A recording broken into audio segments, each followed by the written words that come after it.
The Trial of Henry Kissinger. Book by Christopher Hitchens. Audiobook presented by the Learner's Library. Part 2 of 2. Contents. An afterword on Chile. Cyprus. East Timor. A wet job in Washington. Afterword. The profit margin. Law and Justice. Appendix 1. A fragrant fragment. Appendix 2. The DEMETRACOPOULOS letter. 6. An afterword on Chile. A rule of thumb in Washington holds that any late disclosure by officialdom will contain material that is worse than even the cynics suspected. One need not try and turn this maxim into an iron law. However, in September 2000 the CIA disgorged the results of an internal inquiry on Chile, which had been required of it by the Hinchey Amendment to the Intelligence Authorization Act for that fiscal year. And the most hardened critics and investigators were reduced to amazement. The document was handed to me after I had completed the chapter above, and I let it stand so as to preserve the actual order of disclosure. I reproduce the chief headings below, so as to preserve, also, the agency's own prose: support for coup in 1970. Under Track 2 of the strategy, CIA sought to instigate a coup to prevent Allende from taking office after he won a plurality in the 4th of September election and before, as constitutionally required because he did not win an absolute majority, the Chilean Congress reaffirmed his victory. CIA was working with 3 different groups of plotters. All 3 groups made it clear that any coup would require the kidnapping of Army Commander René Schneider, who felt deeply that the Constitution required that the army allow Allende to assume power. CIA agreed with that assessment. Although CIA provided weapons to one of the groups, we have found no information that the plotters or CIA's intention was for the general to be killed. Contact with one group of plotters was dropped early on because of its extremist tendencies. CIA provided tear gas, submachine guns, and ammunition to the second group, mortally wounding him in the attack. CIA had previously encouraged this group to launch a coup but withdrew support 4 days before the attack because, in CIA's assessment, the group could not carry it out successfully. This repeats the old canard supposedly distinguishing a kidnap or abduction from a murder, and once again it raises the intriguing question: what was the CIA going to do with the general once it had kidnapped him? Note, also, the studied passivity whereby the report found no information that the plotters or CIA's intention was for the general to be killed. What would satisfy this bizarre criterion? But then we learn of the supposedly unruly gang that actually took its instructions seriously. In November 1970, a member of the VIO group who avoided capture recontacted the agency and requested financial assistance on behalf of the group. Although the agency had no obligation to the group because it acted on its own, in an effort to keep the prior contact secret, maintain the goodwill of the group, and for humanitarian reasons, $35,000 was passed. Humanitarian reasons. One has to admire the sheer inventiveness of this explanation. At 1970 prices, the sum of $35,000 in Chile was a considerable sum to pay. Not the sort of sum that a local station chief could have disbursed on his own. One wants to know how the 40 Committee and its vigilant chairman, Henry Kissinger, decided that the best way to dissociate from a supposedly loose cannon gang was to pay it a small fortune in cash after it had committed a cold-blooded murder. The same question arises in an even more acute form with another disclosure made by the agency in the course of the same report. This is headed Relationship with Contreras. Manuel Contreras was the head of Pinochet's secret military police, and in that capacity organized the death, torture, and disappearance of innumerable Chileans as well as the use of bombing and assassination techniques as far afield as Washington, D.C. The CIA admits early on in the document that it had liaison relationships in Chile with the primary purpose of securing assistance in gathering intelligence on external targets. The CIA offered these service assistance in internal organization and training to combat subversion and terrorism abroad, not in combating internal opponents of the government. Such flat prose, based on a distinction between the external threat and the more messy business of internal dictatorial discipline, invites the question: what external threat? Chile had no foreign enemy except Argentina, which disputed some sea lane rights in the Beagle Channel. In consequence, Chile helped Mrs. Thatcher in the Falklands War of 1982. And in Argentina, as we know, the CIA was likewise engaged in helping the military regime to survive. No, while Chile had no external enemies to speak of, the Pinochet dictatorship had many, many external foes. They were the numerous Chileans forced to abandon their country. One of the jobs of Manuel Contreras was to hunt them down. As the report puts it, during a period between 1974 and 1977, CIA maintained contact with Manuel Contreras, who later became notorious for his human rights abuses. The U.S. government policy community approved CIA's contact with Contreras, given his position as chief of the primary intelligence organization in Chile, as necessary to accomplish the CIA's mission, in spite of concerns that this relationship might lay the CIA open to charges of aiding internal political repression. After a few bits of back and forth about the distinction without a difference between external and internal police tactics, the CIA report states candidly, by April 1975, intelligence reporting showed that Contreras was the principal obstacle to a reasonable human rights policy within the junta, but an interagency committee directed the CIA to continue its relationship with Contreras. The U.S. ambassador to Chile urged Deputy Director of Central Intelligence, General Vernon Walters, to receive Contreras in Washington in the interests of maintaining good relations with Pinochet. In August 1975, with interagency approval, this meeting took place. In May and June 1975, elements within the CIA recommended establishing a paid relationship with Contreras to obtain intelligence based on his unique position and access to Pinochet. This proposal was overruled, citing the U.S. government policy on clandestine relations with the head of an intelligence service notorious for human rights abuses. However, given miscommunications in the timing of this exchange, a one-time payment was given to Contreras. This does not require too much parsing. Some time after it had been concluded, and by the CIA at that Manuel Contreras was the principal obstacle to a reasonable human rights policy, he is given American taxpayers' money and received at a high level in Washington. The CIA's memorandum is careful to state that, where doubts exist, they are stilled by the U.S. government policy community and by an interagency committee. It also tries to suggest, with unconscious humor, that the head of a murderous foreign secret service was given a large bribe by mistake. One wonders who was reprimanded for this blunder, and how it got past the scrutiny of the 40 committee. The report also contradicts itself, stating at one point that Contreras's activities overseas were opaque, and at another that, within a year after the coup, the CIA and other U.S. government agencies were aware of bilateral cooperation among regional intelligence services to track the activities of and, in at least a few cases, kill political opponents. This was the precursor to Operation Condor, an intelligence-sharing arrangement among Chile, Argentina, Brazil, Paraguay and Uruguay established in 1975. So now we know, the internationalization of the death squad principle was understood and approved by U.S. intelligence and its political masters across two administrations.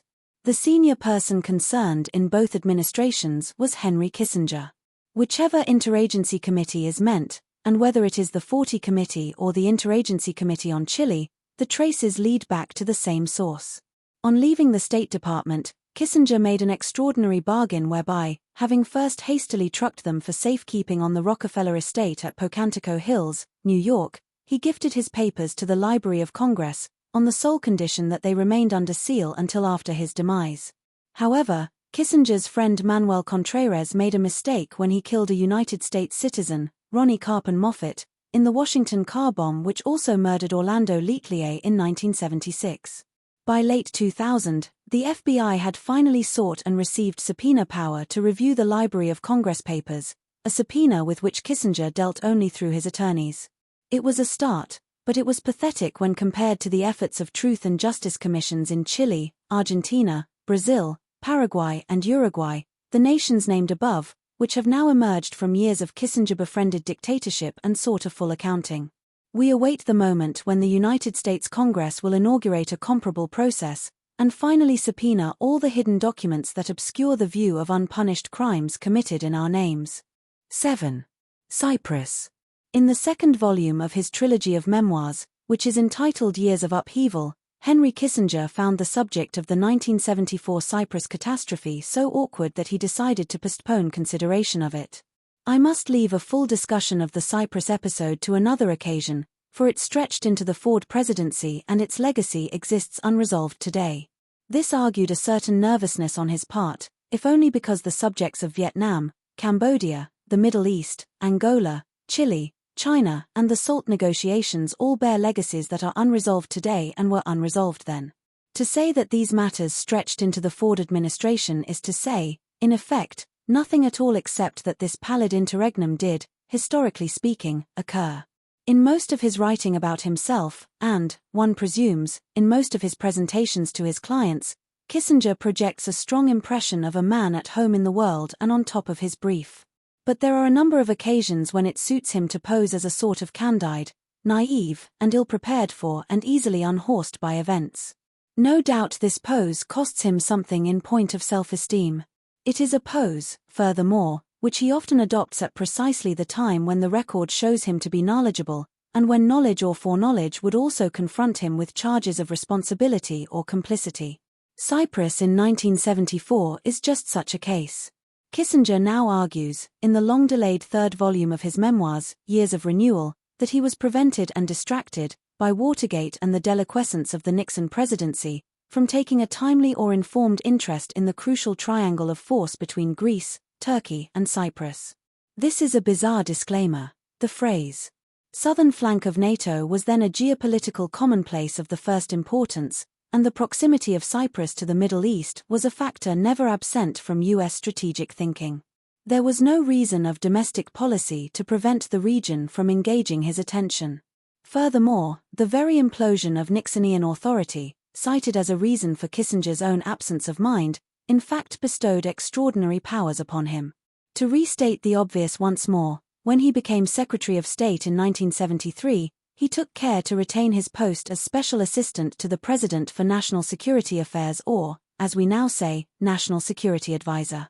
This made him the first and only Secretary of State to hold the chairmanship of the elite and secretive 40 Committee, which considered and approved covert actions by the CIA. Meanwhile, as chairman of the National Security Council, he held a position where every important intelligence plan passed across his desk. His former NSC aide, Roger Morris, was not exaggerating by much, if at all, when he said that Kissinger's dual position, plus Nixon's eroded status, made him no less than acting chief of state for national security. We know from other sources that Kissinger was not only a micromanager with an eye to detail, but a man with a taste for intervention and rapid response. In the White House memoir of one of his closest associates, Nixon's Chief of Staff H.R. Haldeman, we learn of an occasion when Kissinger nearly precipitated a crisis because he became excited by some aerial photographs of Cuba. The pictures showed soccer fields under construction, which he took, believing the Cubans to be exclusively interested in baseball as the sign of a new and sinister Russian design. On another occasion, following the downing of a U.S. plane, he was in favor of bombing North Korea and not excluding the nuclear option. The Ends of Power was Haldeman's title. It is only one of many testimonies showing Kissinger's unsleeping attention to potential sources of trouble, and therefore of possible distinction for himself. This is a necessary preface to a consideration of his self-exculpation in the Cyprus matter, an apologia which depends for its credibility on our willingness to believe that Kissinger was wholly incompetent and impotent and above all uninformed. The energy with which he presses this self-abnegating case is revealing. It is also important, because if Kissinger did have any knowledge of the events he describes, then he is guilty of collusion in an assassination attempt on a foreign head of state, in a fascist military coup, in a serious violation of American law, the Foreign Assistance Act, which prohibits the use of U.S. military aid and material for non-defensive purposes, in 2 invasions which flouted international law, and in the murder and dispossession of many thousands of non-combatant civilians. In seeking to fend off this conclusion, and its implications, Kissinger gives one hostage to fortune in Years of Upheaval and another in Years of Renewal. In the former volume he says plainly, I had always taken it for granted that the next intercommunal crisis in Cyprus would provoke Turkish intervention, that is, it would at least risk the prospect of a war within NATO between Greece and Turkey and would certainly involve the partition of the island. That this was indeed common knowledge may not be doubted by any person even lightly acquainted with Cypriot affairs. In the latter volume, where he finally takes up the challenge implicitly refused in the former, He repeatedly asks the reader why anyone, such as himself, so burdened with Watergate, would have sought a crisis in the eastern Mediterranean between two NATO allies. These two disingenuous statements need to be qualified in the light of a third, which appears on page 199 of Years of Renewal. Here, President Makarios of Cyprus is described without adornment as the proximate cause of most of Cyprus's tensions. Makarios was the democratically elected leader of a virtually unarmed republic, which was at the time an associate member of the European Economic Community, EEC, the United Nations and the Commonwealth. His rule was challenged, and the independence of Cyprus was threatened, by a military dictatorship in Athens and a highly militarized government in Turkey, both of which sponsored right-wing gangster organizations on the island, and both of which had plans to annex the greater or lesser part of it. In spite of this, intercommunal violence had been on the decline in Cyprus throughout the 1970s. Most killings were in fact intramural, of Greek and Turkish Democrats or internationalists by their respective nationalist and authoritarian rivals. Several attempts, by Greek and Greek Cypriot fanatics, had been made on the life of President Makarios himself. To describe his person as the proximate cause of most of the tensions is to make a wildly aberrant moral judgment. This same aberrant judgment, however, supplies the key that unlocks the lie at the heart of Kissinger's presentation. If the elected civilian authority and spiritual leader of the Greek Orthodox community is the proximate cause of the tensions, then his removal from the scene is self-evidently the cure for them. If one can demonstrate that there was such a removal plan, and that Kissinger knew about it in advance, then it follows logically and naturally that he was not ostensibly looking for a crisis, as he self-pityingly asks us to disbelieve, but for a solution. The fact that he got a crisis, which was also a hideous calamity for Cyprus and the region, does not change the equation or undo the syllogism. It is attributable to the other observable fact that the scheme to remove Makarios, on which the solution depended, was in practice a failure.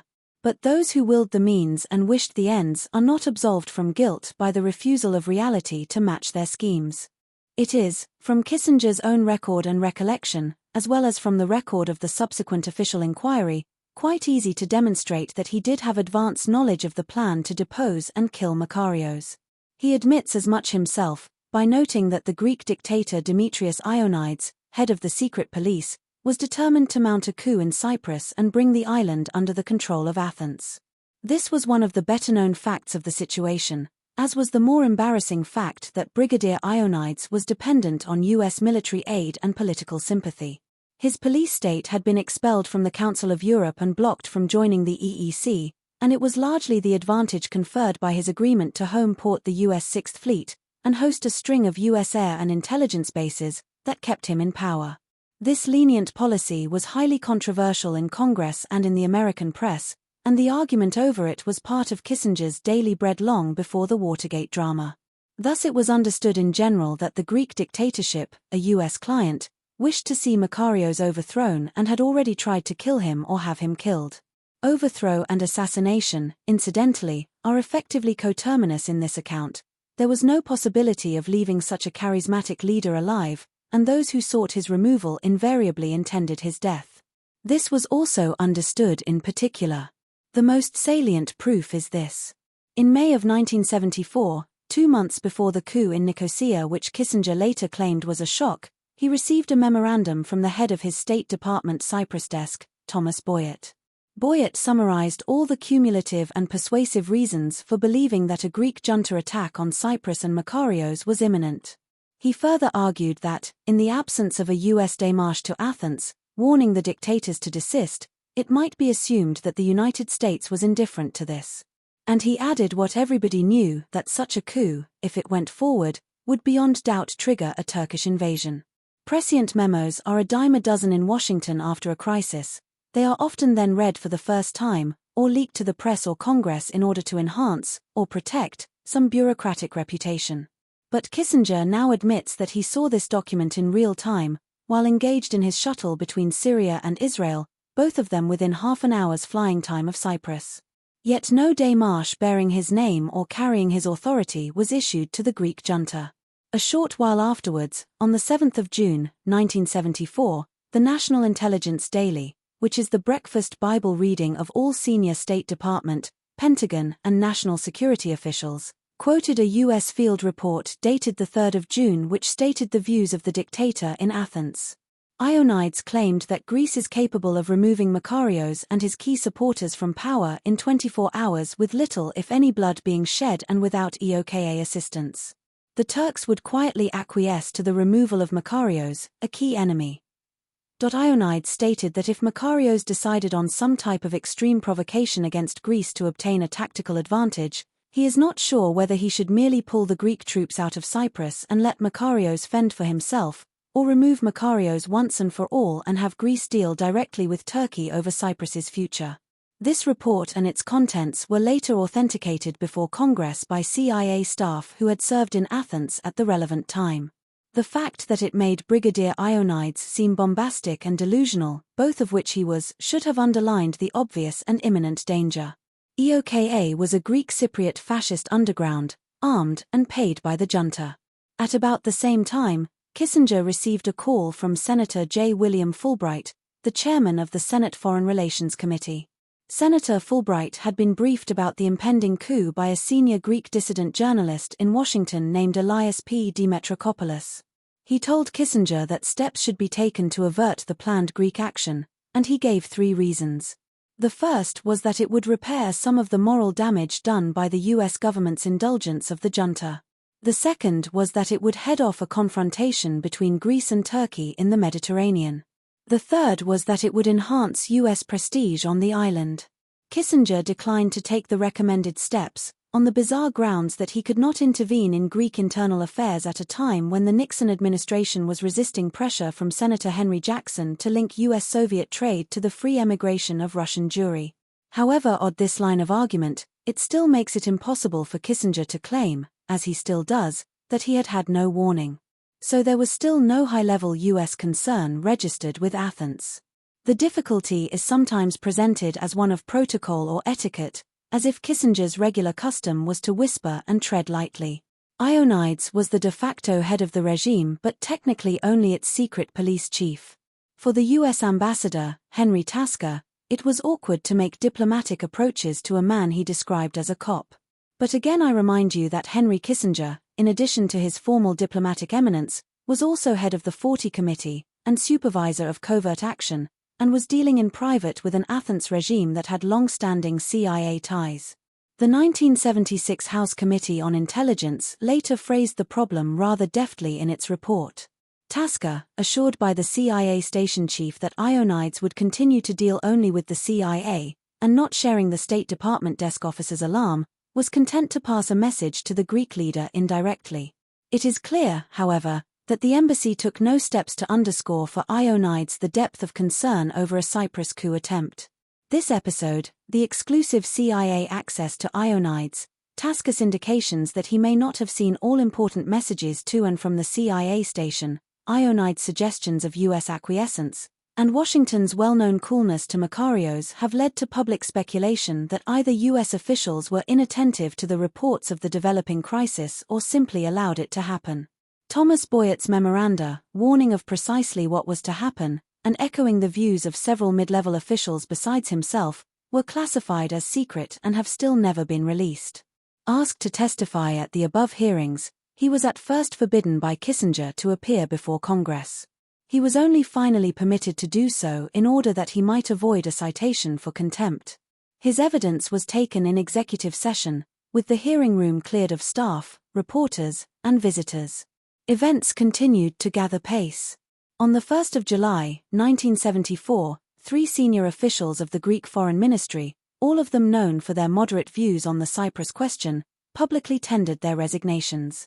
On 3 July President Makarios made public an open letter to the Greek junta, which made the direct accusation of foreign interference and subversion.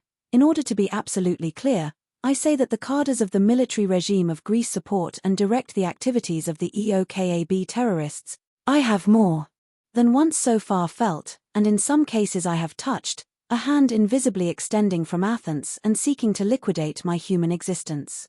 He called for the withdrawal from Cyprus of the Greek officers responsible. Some days after the coup, which eventually occurred on 15 July, 1974, and when challenged at a press conference about his apparent failure to foresee or avert it, Kissinger replied that the information was not lying around in the streets. Actually, it almost was in the streets. But much more important, and much more material to the case, it had been available to him round the clock, in both his diplomatic and his intelligence capacities. His decision to do nothing was therefore a direct decision to do something, or to let something be done. The argument can be pushed a little further. If we can show that Kissinger is speaking falsely when he says he was surprised by the July coup, and we can show this, and if we assume that foreknowledge accompanied by inaction is evidence for at least passive approval, then we would expect to find the coup, when it came, being received with some show of sympathy or satisfaction. As a matter of fact, that is precisely what we do find. To the rest of the world, two things were obvious about the coup. The first was that it had been instigated from Athens and carried out with the help of regular Greek forces, and was thus a direct intervention in the internal affairs of one country by another. The second was that it violated all the existing treaties governing the status of Cyprus. The obvious and unsavory illegality was luridly emphasized by the junta itself, which chose a notorious chauvinist gunman named Nikos Sampson to be its proxy president. Sampson must have been well known to the chairman of the 40 Committee as a long-standing recipient of financial support from the CIA. He also received money for his fanatical Nicosia newspaper Makai, Combat, from a pro-junta CIA proxy in Athens, Mr. Soros Konstantopoulos, the publisher of the pro-junta organ Eleftheros Kosmos, Free World. No European government treated Sampson as anything but a pariah, for the brief 9 days in which he held power and launched a campaign of murder against his democratic Greek opponents. But Kissinger told the US envoy in Nicosia to receive Sampson's foreign minister as foreign minister, thus making the United States the first and only government to extend de facto recognition. At this point, it might be emphasized, the whereabouts of President Makarios were unknown. His palace had been heavily shelled and his death announced on the junta's radio. He had in fact made his escape, and was able to broadcast the fact a few days afterwards, to the enormous irritation of certain well-placed persons. Incidentally, in his 1986 memoir The Truth, published in Athens in 1986, the then head of the Greek armed forces, General Grigorios Bonanos, records that the junta's attack on Cyprus brought a message of approval and support, delivered to its intelligence service by no less a man than Thomas A. Pappas himself, the chosen intermediary between the junta and the Nixon-Kissinger administration. We shall hear more about Mr. Pappas in Chapter 9. In Washington, Kissinger's press spokesman Robert Anderson flatly denied that the coup, later described by Makarios from the podium of the United Nations as an invasion, constituted foreign intervention. No, he replied to a direct question on this point. In our view, there has been no outside intervention. This surreal position was not contradicted by Kissinger when he met with the ambassador of Cyprus and failed to offer the customary condolences on the reported death of his president, the proximate cause, we now learn from him, of all the unpleasantness. When asked if he still recognized the elected Makarios government as the legal one, Kissinger doggedly and astonishingly refused to answer. When asked if the United States was moving towards recognition of the Sampson regime, his spokesman declined to deny it. When Makarios came to Washington on the 22nd of July, the State Department was asked whether he would be received by Kissinger as a private citizen, as Archbishop, or as President of Cyprus. The answer: he, Kissinger, is meeting with Archbishop Makarios on Monday, emphasis added. Every other government in the world, save the rapidly collapsing Greek dictatorship, recognized Makarios as the legitimate head of the Cyprus Republic. Kissinger's unilateralism on the point is without diplomatic precedent, and argues strongly for his collusion and sympathy with the armed handful of thugs who felt the same way. It is worth emphasizing that Makarios was invited to Washington in the first place, as elected and legal president of Cyprus, by Senator J. William Fulbright of the Senate Foreign Relations Committee and by his counterpart Congressman Thomas Morgan, chairman of the House Foreign Affairs Committee. Credit for this invitation belongs to the above-mentioned Elias DEMETRACOPOULOS, who had long warned of the coup and who was a friend of Fulbright. He it was who conveyed the invitation to Makarios, who was by then in London meeting the British Foreign Secretary. This initiative crowned a series of anti-junta activities by this guerrilla journalist and one-man band, who had already profoundly irritated Kissinger and become a special object of his spite. See Chapter 9. At the very last moment, and with very poor grace, Kissinger was compelled to announce that he was receiving Makarios in his presidential and not his episcopal capacity. Since Kissinger himself tells us that he had always known or assumed that another outbreak of violence in Cyprus would trigger a Turkish military intervention, we can assume in our turn that he was not surprised when such an intervention came. Nor does he seem to have been very much disconcerted. While the Greek junta remained in power, his efforts were principally directed to shielding it from retaliation. He was opposed to the return of Makarios to the island, and strongly opposed to Turkish or British use of force, Britain being a guarantor power with a treaty obligation and troops in place on Cyprus, to undo the Greek coup. This same counsel of inertia or inaction, amply testified to in his own memoirs as well as in everyone else's, translated later into equally strict and repeated admonitions against any measures to block a Turkish invasion. Sir Tom McNally, then the chief political advisor to Britain's then Foreign Secretary and future Prime Minister, James Callaghan, has since disclosed that Kissinger vetoed at least one British military action to preempt a Turkish landing. But that was after the Greek colonels had collapsed, and democracy had been restored to Athens. There was no longer a client regime to protect. This may seem paradoxical, but the long-standing sympathy for a partition of Cyprus, repeatedly expressed by the State and Defense Departments, make it seem much less so. The demographic composition of the island, 82% Greek to 18% Turkish, made it more logical for the partition to be imposed by Greece. But a second best was to have it imposed by Turkey. And, once Turkey had conducted two brutal invasions and occupied almost 40% of Cypriot territory, Kissinger exerted himself very strongly indeed to protect Ankara from any congressional reprisal for this outright violation of international law, and promiscuous and illegal misuse of U.S. weaponry. He became so pro-Turkish, indeed, that it was as if he had never heard of the Greek colonels. Though his expressed dislike of the returned Greek democratic leaders supplied an occasional reminder. Not all the elements of this partitionist policy can be charged to Kissinger personally. He inherited the Greek junta and the official dislike of Makarios. However, even in the dank obfuscatory prose of his own memoirs, he does admit what can otherwise be concluded from independent sources. Using covert channels, and short-circuiting the democratic process in his own country, he made himself an accomplice in a plan of political assassination which, when it went awry, led to the deaths of thousands of civilians, the violent uprooting of almost 200,000 refugees, and the creation of an unjust and unstable amputation of Cyprus which constitutes a serious threat to peace a full quarter-century later. His attempts to keep the record sealed are significant in themselves. When the relevant files are opened they will form part of the longer bill of indictment. On the 10th of July, 1976, the European Commission on Human Rights adopted a report, prepared by 18 distinguished jurists and chaired by Professor J.E.S. Fawcett, resulting from a year's research into the consequences of the Turkish invasion. It found that the Turkish army had engaged in the deliberate killing of civilians, in the execution of prisoners, in the torture and ill-treatment of detainees, in the arbitrary collective punishment and mass detention of civilians, and in systematic and unpunished acts of rape, torture, and looting. A large number of disappeared persons, both prisoners of war and civilians, are still missing from this period. They include a dozen holders of United States passports, which is evidence in itself of an indiscriminate strategy, when conducted by an army dependent on U.S. aid and material. Perhaps it was a reluctance to accept his responsibility for these outrages, as well as his responsibility for the original Samson coup, that led Kissinger to tell a bizarre sequence of lies to his new friends the Chinese. On the 2nd of October, 1974, he held a high-level meeting in New York with Chao Guanhua, Vice Foreign Minister of the People's Republic. It was the first substantive Sino-American meeting since the visit of Deng Xiaoping, and the first order of business was Cyprus.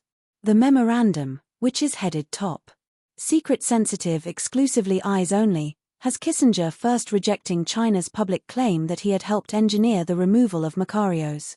We did not oppose Makarios. This claim is directly belied by his own memoirs. He says, when the coup occurred I was in Moscow, which he was not. He says, my people did not take these intelligence reports, concerning an impending coup, seriously, even though they had. He says that neither did Makarios take them seriously, even though Makarios had gone public in a denunciation of the Athens junta for its coup plans. Kissinger then makes the amazing claim. We knew the Soviets had told the Turks to invade, which would make this the first Soviet-instigated invasion to be conducted by a NATO army and paid for with US aid. A good liar must have a good memory. Kissinger is a stupendous liar with a remarkable memory. So perhaps some of this hysterical lying is explained by its context, by the need to enlist China's anti-Soviet instincts. But the total of falsity is so impressive that it suggests something additional, something more like denial or delusion, or even a confession by other. 8. East Timor. Another small but significant territory has the distinction of being entirely omitted, from Henry Kissinger's memoirs. And since East Timor is left out of the third and final volume, Years of Renewal, it cannot hope, like Cyprus, for a hasty later emendation. It has, in short, been airbrushed. And it is reasonably easy to see why Kissinger hopes to avoid discussion of a country whose destiny he so much affected. Let me state matters briefly. After the collapse of the Portuguese fascist regime in Lisbon in April 1974, that country's colonial empire deliquesced with extraordinary speed. The metropolitan power retained control only in the enclave of Macau, on the coast of China, and later remitted this territory to Beijing under treaty in 2000. In Africa, after many vicissitudes, power was inherited by the socialist-leaning liberation movements which had, by their tactic of guerrilla warfare, brought about the Portuguese Revolution in the first place and established warm relations with its first generation of activists. In East Timor, situated in the Indonesian archipelago, the post-colonial vacuum was at first also filled by a leftist movement, known as Fretilin or the Front for the Liberation of East Timor. The popular base of this movement extended from the Catholic Church to the westernized and sometimes Leninized students who had brought back revolutionary opinions from the motherland. Fretilin and its allies were able to form a government but were at once subjected to exorbitant pressure from their gigantic Indonesian neighbor, then led by the dictator, since deposed and disgraced by his own people, General Suharto. Portugal, which had and which retains legal responsibility, was too unstable and too distant to prevent the infiltration of Indonesian regular units into East Timor and the beginning of an obviously expansionist policy of attrition and subversion. This tactic was pursued by the generals in Jakarta for a few months, under the transparent pretext of aiding anti-Fretilin forces which were, in point of fact, deliberately inserted Indonesian ones. All pretense of this sort was abandoned on the 7th of December, 1975, when the armed forces of Indonesia crossed the border of East Timor in strength, eventually proclaiming it, in an act no less lawless than Iraq's proclamation of Kuwait as our 19th province, a full part of Indonesia proper. Timorese resistance to this claim was so widespread, and the violence required to impose it was so ruthless and generalized, that the figure of 100,000 deaths in the first wave, perhaps 1/6 of the entire population, is reckoned an understatement. The date of the Indonesian invasion, the 7th of December, 1975, is of importance and also of significance. On that date, President Gerald Ford and his Secretary of State, Henry Kissinger, concluded an official visit to Jakarta and flew to Hawaii. Since they had come fresh from a meeting with Indonesia's military junta, and since the United States was Indonesia's principal supplier of military hardware, and since Portugal, a NATO ally, broke diplomatic relations with Indonesia on the point, it seemed reasonable to inquire whether the two leaders had given the invaders any impression amounting to a green light. Thus when Ford and Kissinger landed at Hawaii, reporters asked Mr. Ford for comment on the invasion of Timor. The president was evasive. He smiled and said, "We'll talk about that later." But Press Secretary Ron Nesson later gave reporters a statement saying, "The United States is always concerned about the use of violence. The president hopes it can be resolved peacefully." The literal incoherence of this official utterance, the idea of a peaceful resolution to a unilateral use of violence, may perhaps have possessed an inner coherence, the hope of a speedy victory for overwhelming force. Kissinger moved this suspicion a shade nearer to actualization in his own more candid comment, which was offered while he was still on Indonesian soil and told newsmen in Jakarta that the United States would not recognize the Fretilin-declared republic and that the United States understands Indonesia's position on the question. So gruesome were the subsequent reports of mass slaughter, rape, and deliberate use of starvation that such bluntness fell somewhat out of fashion. The killing of several Australian journalists who had witnessed Indonesia's atrocities, the devastation in the capital city of Dili, and the stubbornness of Fretilin's hugely outgunned rural resistance made East Timor an embarrassment rather than an advertisement for Jakarta's new order. Kissinger generally attempted to avoid any discussion of his involvement in the extirpation of the Timorese, an ongoing involvement, since he authorized backdoor shipments of weapons to those doing the extirpating, and was ably seconded in this by his ambassador to the United Nations, Daniel Patrick Moynihan, who later confided in his memoir A Dangerous Place that, in relative terms, the death toll in East Timor during the initial days of the invasion was almost the toll of casualties experienced by the Soviet Union during the Second World War. Moynihan continued, "The United States wished things to turn out as they did, and worked to bring this about. The Department of State desired that the United Nations prove utterly ineffective in whatever measures it undertook. This task was given to me, and I carried it forward with no inconsiderable success." The terms United States and Department of State are here foully prostituted by this supposed prosemaster, since they are used as synonyms for Henry Kissinger. 20 years later, on the 11th of August, 1995, Kissinger was confronted with direct questions on the subject. Publicizing and promoting his then latest book Diplomacy, at an event sponsored by the Learning Exchange at the Park Central Hotel in New York, he perhaps, having omitted Timor from his book and from his talk, did not anticipate the first line of questioning that arose from the floor. Constancio Pinto, a former resistance leader in Timor who had been captured and tortured and had escaped to the United States, was first on his feet. "Pinto, I am Timorese. My name is Constancio Pinto. And I followed your speech today and it's really interesting. One thing that I know you didn't mention is this place invaded by Indonesia in 1975. It is in Southeast Asia. As a result of the invasion, 200,000 people of the Timorese were killed. As far as I know, Dr. Kissinger was in Indonesia the day before the invasion of East Timor. The United States actually supported Indonesia in East Timor. So I would like to know what you were doing at that time." Kissinger: "What was I doing at that time? The whole time or just about Timor? First of all, I want to thank the gentleman for asking the question in a very polite way. The last time somebody from Timor came after me was at the Oxford Union and they practically tore the place apart before they asked the question. What most people who deal with government don't understand is one of the most overwhelming experiences of being in high office. That there are always more problems than you can possibly address at any one period. And when you're in global policy and you're a global power, there are so many issues. Now the Timor issue. First of all, you have to understand what the issue of Timor is. Every island that was occupied by the Dutch in the colonial period was constituted as the Republic of Indonesia. In the middle of their archipelago was an island called Timor. Or is an island called Timor. Half of it was Indonesian and the other half of it was Portuguese. This was the situation. Now I don't want to offend the gentleman who asked the question. We had so many problems to deal with. We had at that time, there was a war going on in Angola. We had just been driven out of Vietnam. We were conducting negotiations in the Middle East, and Lebanon had blown up. We were on a trip to China. Maybe regrettably we weren't even thinking about Timor. I'm telling you what the truth of the matter is. The reason we were in Indonesia was actually accidental. We had originally intended to go to China, we meaning President Ford and myself and some others. We had originally intended to go to China for 5 days. This was the period when Mao was very sick and there had been an upheaval in China. The so-called Gang of Four was becoming dominant and we had a terrible time agreeing with the Chinese, where to go, what to say. So we cut our trip to China short. We went for 2 days to China and then we went for a day and a half to the Philippines and a day and a half to Indonesia. That's how we got to Indonesia in the first place.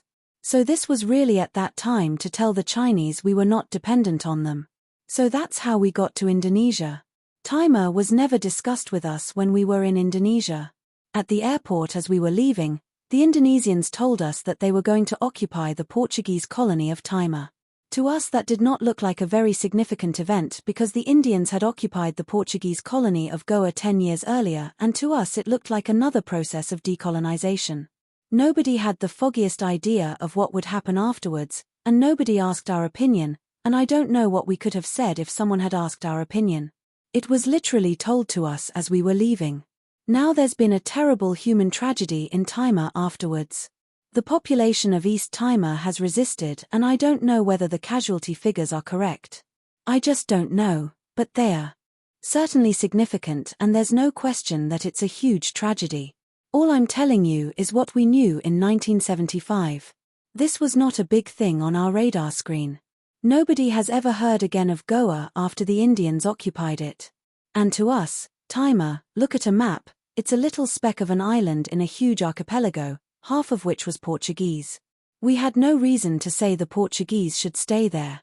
And so when the Indonesians informed us, we neither said yes or no. We were literally at the airport. So that was our connection with it, but I grant the questioner the fact that it's been a great tragedy.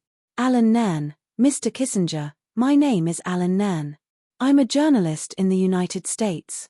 I'm one of the Americans who survived the massacre in East Timor on November 12, 1991, a massacre during which Indonesian troops armed with American M16s gunned down at least 271 Timorese civilians in front of the Santa Cruz Catholic Cemetery as they were gathered in the act of peaceful mourning and protest. Now you just said that in your meeting with Suharto on the afternoon of December 6, 1975, you did not discuss Timor, you did not discuss it until you came to the airport. Well, I have here the official State Department transcript of your and President Ford's conversation with General Suharto, the dictator of Indonesia. It was obtained through the Freedom of Information Act. It has been edited under the Freedom of Information Act, so the whole text isn't there. It's clear from the portion of the text that is here, that in fact you did discuss the impending invasion of Timor with Suharto, a fact which was confirmed to me by President Ford himself in an interview I had with him.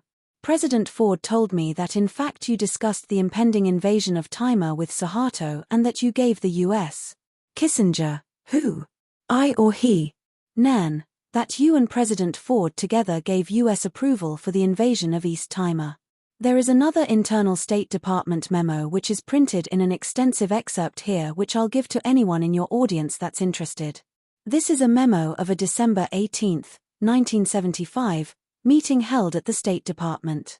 This was held right after your return from that trip and you were berating your staff for having put on paper a finding by the State Department legal advisor Mr. Lee that the Indonesian invasion was illegal, that it not only violated international law, it violated a treaty with the US because US weapons were used, and it's clear from this transcript, which I invite anyone in the audience to peruse, that you were angry at them first because you feared this memo would leak, and second because you were supporting the Indonesian invasion of East Timor, and you did not want it known that you were doing this contrary to the advice of your own people in the State Department.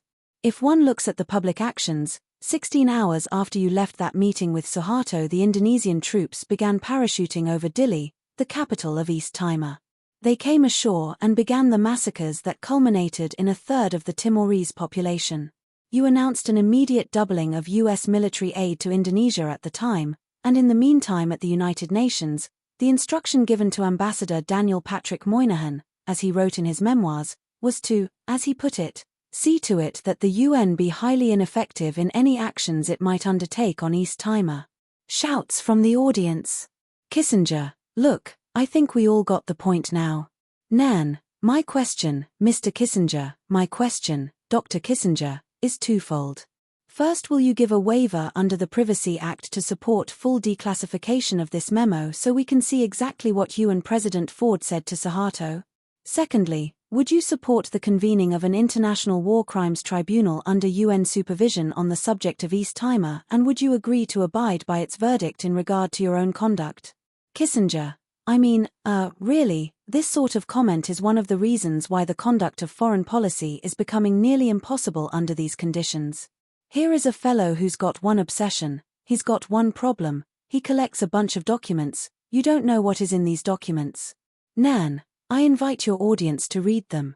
Kissinger, well, read them. The fact is essentially as I described them, thumps podium. Timor was not a significant American policy problem. If Suharto raised it, if Ford said something that sounded encouraging, it was not a significant American foreign policy problem. It seemed to us to be an anti-colonial problem in which the Indonesians were taking over Timor, and we had absolutely no reason at that time to pay any huge attention to it. Secondly, you have to understand these things in the context of the period. Vietnam had just collapsed.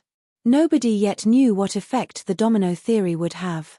Indonesia is a country of a population of 160 million and a key country in Southeast Asia. We were not looking for trouble with Indonesia, and the reason I objected in the State Department to putting this thing on paper, it wasn't that it was put on paper. It was that it was circulated to embassies because it was guaranteed to leak out.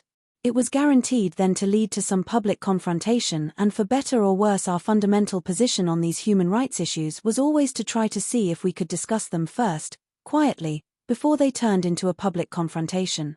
This was our policy with respect to emigration from Russia, in which we turned out to be right, and this was the policy which we tried to pursue in respect to Indonesia, and anybody can go and find some document and take out one sentence and try to prove something fundamental. And now I think we've heard enough about Timor. Let's have some questions on some other subject. Applause from audience. Amy Goodman. Dr. Kissinger, you said that the United States has won everything it wanted in the Cold War up to this point. I wanted to go back to the issue of Indonesia, and before there's a booing in the audience, just to say, as you talk about China and India, Indonesia is the fourth largest country in the world. And so I wanted to ask the question in a current way about East Timor. And that is, given what has happened in the 20 years, the 200,000 people who have been killed, according to Amnesty, according to Asia Watch, even according to the Indonesian military, do you see that as a success of the United States? Kissinger, no, but I don't think it's an American policy. We're not responsible for everything that happens in every place in the world. Applause from audience. Goodman, except that 90% of the weapons used during the invasion were from the US, and it continues to this day. So in that way we are intimately connected to Indonesia, unfortunately. Given that, I was wondering if you think it's a success, and whether too, with you on the board of Freeport-McMoRan, which has the largest gold mining operation in the world in Indonesia, in Irian Jaya, are you putting pressure, since Freeport is such a major lobbyist in Congress on behalf of Indonesia, to change that policy and to support self-determination for the people of East Timor? Kissinger, the United States as a general proposition cannot fix every problem on the use of American weapons in purely civil conflicts. We should do our best to prevent this. As a private American corporation engaged in private business in an area far removed from Timor but in Indonesia, I do not believe it is their job to get itself involved in that issue, because if they do, then no American private enterprise will be welcome there anymore. Goodman, but they do every day, and lobby Congress. It is interesting to notice, in that final answer, the final decomposition of Kissinger's normally efficient if robotic syntax. For more material on his involvement with Freeport-McMoRan, and his other holdings in a privatized military-political commercial complex, see Chapter 10. It's also fascinating to see, once again, the operations of his denial mechanism. If Kissinger and his patron Nixon were identified with any one core belief, it was that the United States should never be, or even appear to be, a pitiful, helpless giant. Kissinger's own writings and speeches are heavily larded with rhetoric about credibility and the need to impress friend and foe with the mettle of American resolve. Yet, in response to any inquiry that might implicate him in crime and fiasco, he rushes to humiliate his own country and its professional servants, suggesting that they know little, care less, are poorly informed and easily rattled by the pace of events. He also resorts to a demagogic isolationism.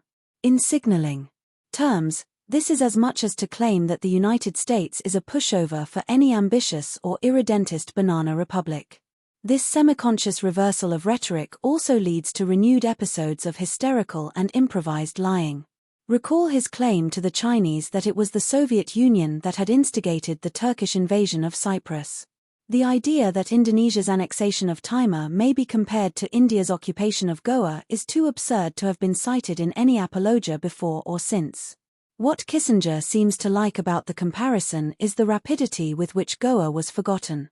What he overlooks is that it was forgotten because, 1, it was not a bloodbath, and 2, it completed the decolonization of India. The Timor bloodbath represented the cementing of colonization by Indonesia. And clearly, an Indonesian invasion that began a few hours after Kissinger had stepped off the tarmac at Jakarta airport must have been planned and readied several days before he arrived. Such plans would have been known by any embassy military attaché worth the name, and certainly by any visiting Secretary of State. We have the word of C. Philip Liechty, a former CIA operations officer in Indonesia, that Suharto was given the green light to do what he did. There was discussion in the embassy and in traffic with the State Department about the problems that would be created for us if the public and Congress became aware of the level and type of military assistance that was going to Indonesia at that time. Without continued heavy U.S. military support, the Indonesians might not have been able to pull it off. Given that legal and international responsibility for East Timor rested with Portugal, a long-term NATO ally of the United States, the decision to disregard this, and at the admitted minimum to say nothing to the Indonesians about it, must have been deliberate. Given Kissinger's acute preoccupation with the fate of the Portuguese Empire, as we will see, it may have been even more than that. It certainly cannot have been the result of inattention, or of the pressure of other distracting world events in, to take Kissinger's own cited instance, the other Portuguese colony of Angola.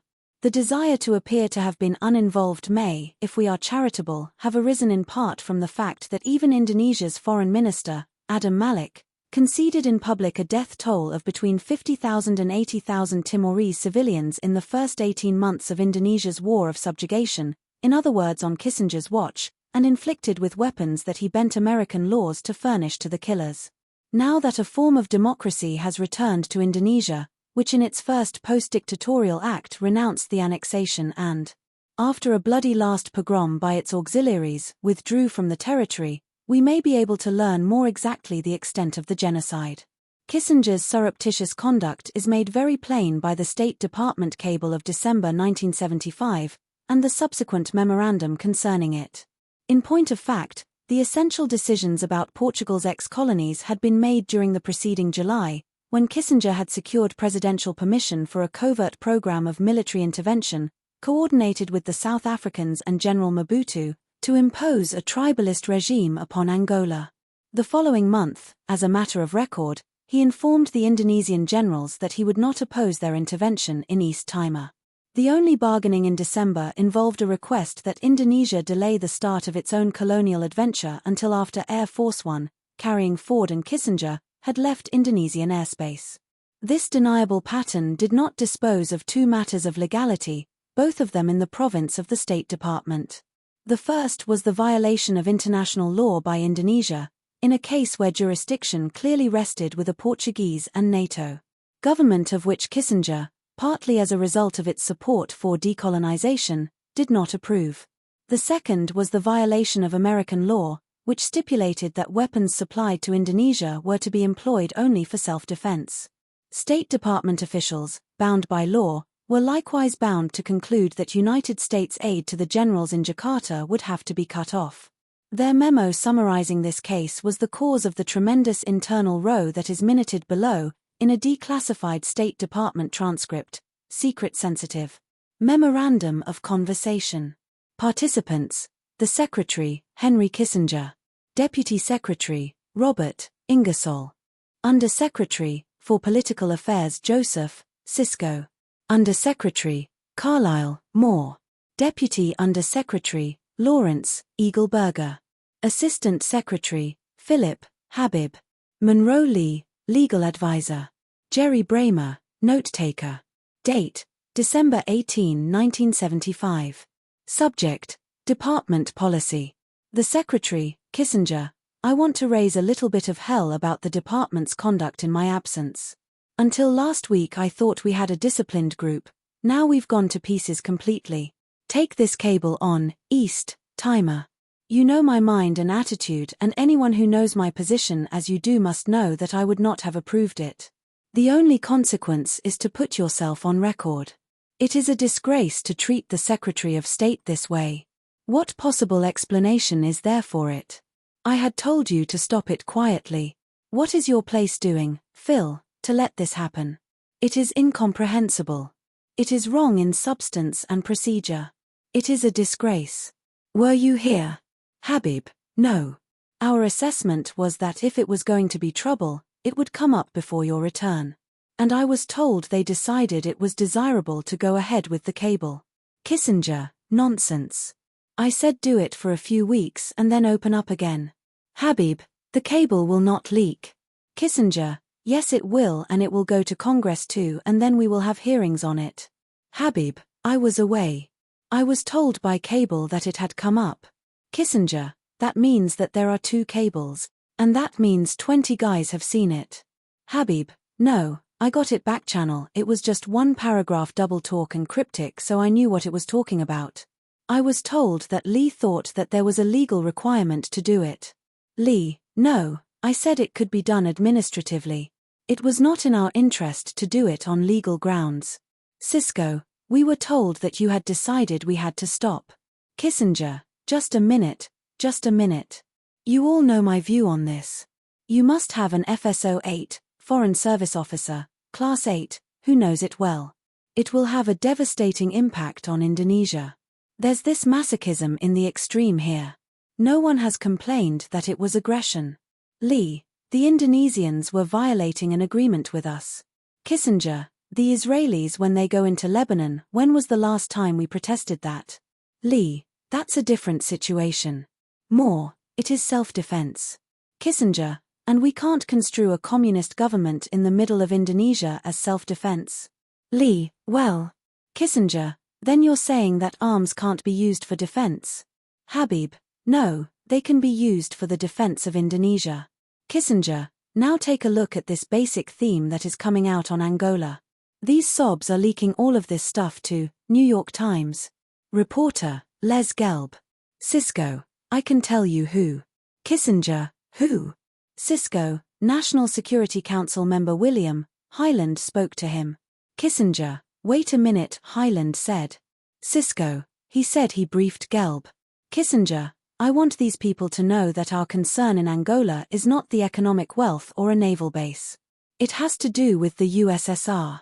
Operating 8,000 miles from home when all the surrounding states are asking for our help. This will affect the Europeans, the Soviets, and China.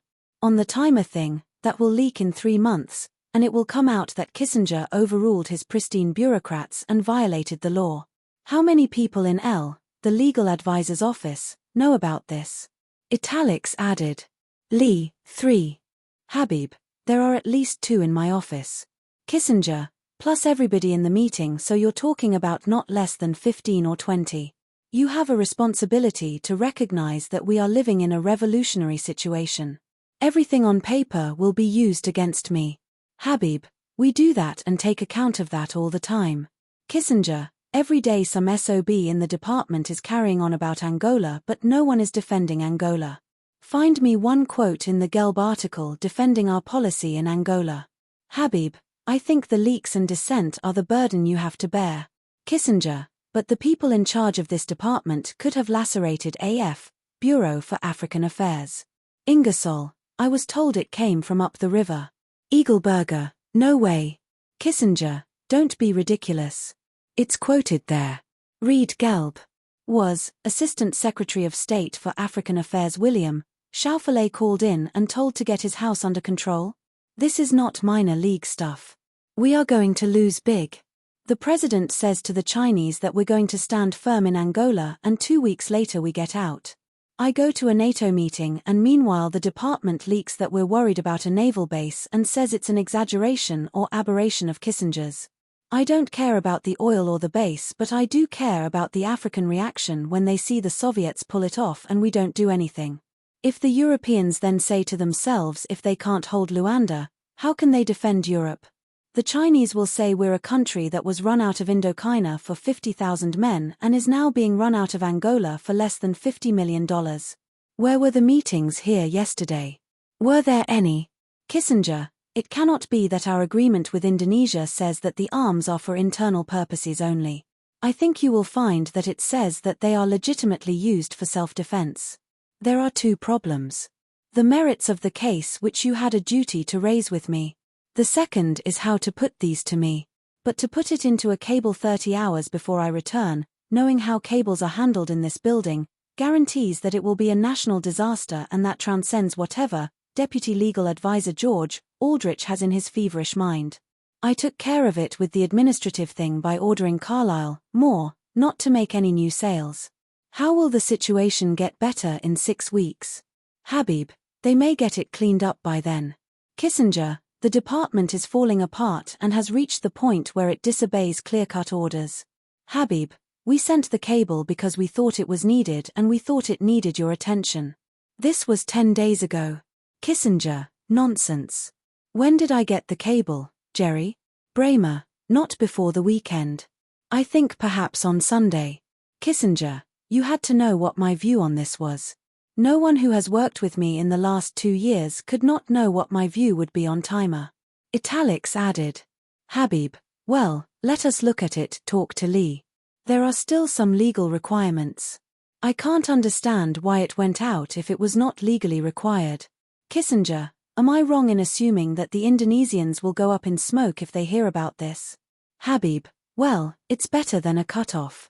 It could be done at a low level. Kissinger, we have 4 weeks before Congress comes back. That's plenty of time. Lee, the way to handle the administrative cut-off would be that we are studying the situation. Kissinger, and 36 hours was going to be a major problem? Lee, we had a meeting in Cisco's office and decided to send the message. Kissinger, I know what the law is, but how can it be in the US national interest for us to give up on Angola and kick the Indonesians in the teeth? Once it is on paper, there will be a lot of FSO6 who can make themselves feel good, who can write for the open forum panel on the thing, even though I will turn out to be right in the end. Habib, the second problem on leaking of cables is different. Kissinger, no, it's an empirical fact. Eagleberger, Phil, it's a fact. You can't say that any NODIs, no distribution, most restricted level of classification, cable will leak, but you can't count on 3 to 6 months later someone asking for it, sick, in Congress. If it's part of the written record, it will be dragged out eventually. Kissinger, you have an obligation to the national interest. I don't care if we sell equipment to Indonesia or not. I get nothing from it, I get no rake off. But you have an obligation to figure out how to serve your country. The Foreign Service is not to serve itself. The service stands for service to the United States and not service to the Foreign Service. Habib, I understand that that's what this cable would do. Kissinger, the minute you put this into the system you cannot resolve it without a finding. Lee, there's only one question. What do we say to Congress if we're asked? Kissinger, we cut it off while we are studying it. We intend to start again in January. The delivery of heavy weapons for use against civilian objectives did indeed resume in January 1976, after a short interval in which Congress was misled as advertised. Nobody, it must be said, comes especially well out of this meeting. The Secretary's civil servants were anything but pristine. Still, it can be noted of Kissinger that, in complete contrast to his public statements, he 1. Forbore from any mention of Goa. 2. Did not trouble to conceal his long-held views on the matter, berating his underlings for being so dense as not to know them. 3. Did not affect to be taken by surprise by events in East Timor. 4. Admitted that he was breaking the law. 5. Felt it necessary to deny that he could profit personally from the arms shipments, a denial for which nobody had asked him. Evidently, there was a dialectic in Kissinger's mind between Angola and East Timor, both of them many miles from US or Russian borders but both seen as tests of his own dignity. The surrounding states to which he alludes in the Angolan case were apartheid South Africa and General Mobutu's Zaire. The majority of African states, as a matter of record, opposed his intervention on the side of the tribalist and pro-South Africa militias in Angola. His favored regimes have long since collapsed in ignominy. The United States now recognizes the MPLA, with all its deformities, as the legitimate government of Angola. And of course, no European ever felt that the fate of the West hinged on Kissinger's gamble in Luanda. That Kissinger understood Portugal's continuing legal sovereignty in East Timor is shown by a Nodi's memorandum of a Camp David meeting between himself, General Suharto and President Ford on the preceding 5 July, 1975. Almost every line of the text has been deleted by official redaction, and much of the discussion is unilluminating except about the eagerness of the administration to supply naval, air and military equipment to the junta. But at one point, just before Kissinger makes his entrance, President Ford asks his guest, Have the Portuguese set a date yet for allowing the Timor people to make their choice? The entire answer is obliterated by deletion, but let it never be said that Kissinger's State Department did not know that Portugal was entitled, indeed mandated, to hold a free election for the Timorese. It is improbable that Suharto, in the excised answer, was assuring his hosts that such an open election would be won by candidates favoring annexation by Indonesia. On 9 November, 1979, Jack Anderson's column in the Washington Post published an interview on East Timor with ex-President Ford, and a number of classified U.S. intelligence documents relating to the 1975 aggression. One of the latter papers describes how Indonesia's generals were pressing Suharto to authorize direct military intervention, while another informs Messrs. Ford and Kissinger that Suharto would raise the East Timor issue at their December 1975 meeting and would try and elicit a sympathetic attitude. The relatively guileless Ford was happy to tell Anderson that the United States' national interest had to be on the side of Indonesia. He may or may not have been aware that he was thereby giving the lie to everything ever said by Kissinger on the subject. Thank you for watching the Learner's Library. Please like, comment, and share. Don't forget to subscribe and press the bell icon for more amazing audiobooks. 9. A wet job in Washington? As we have more than once seen, Kissinger has a tendency to personalize his politics. His policies have led directly and deliberately to the deaths of anonymous hundreds of thousands, but have also involved the targeting of certain inconvenient individuals, General Schneider, Archbishop Makarios, Sheikh Mujib. And, as we have also more than once glimpsed, Kissinger has an especial relish for the Washington vendetta and the localized revenge. It seems possible that these two tendencies converge in a single case, a plan to kidnap and murder a man named Elias P. DEMETRACOPOULOS. Mr. DEMETRACOPOULOS is a distinguished Greek journalist with an unexampled record of opposition to the dictatorship that disfigured his homeland between 1967 and 1974. In the course of those years, he made his home in Washington, supporting himself as a consultant to a respected Wall Street firm. Innumerable senators, congressmen, Hill staffers, diplomats and reporters have testified to the extraordinary one-man campaign of lobbying and information he waged against the military gangsters who had usurped power in Athens. Since that same junta enjoyed the sympathy of powerful interests in Washington, DEMETRACOPOULOS was compelled to combat on two fronts, and made, as will shortly appear, some influential enemies. After the collapse of the Greek dictatorship in 1974, a collapse occasioned by the events I discuss in Chapter 7 on Cyprus above, DEMETRACOPOULOS gained access to the secret police files in Athens, and confirmed what he had long suspected. There had been more than one attempt made to kidnap and eliminate him.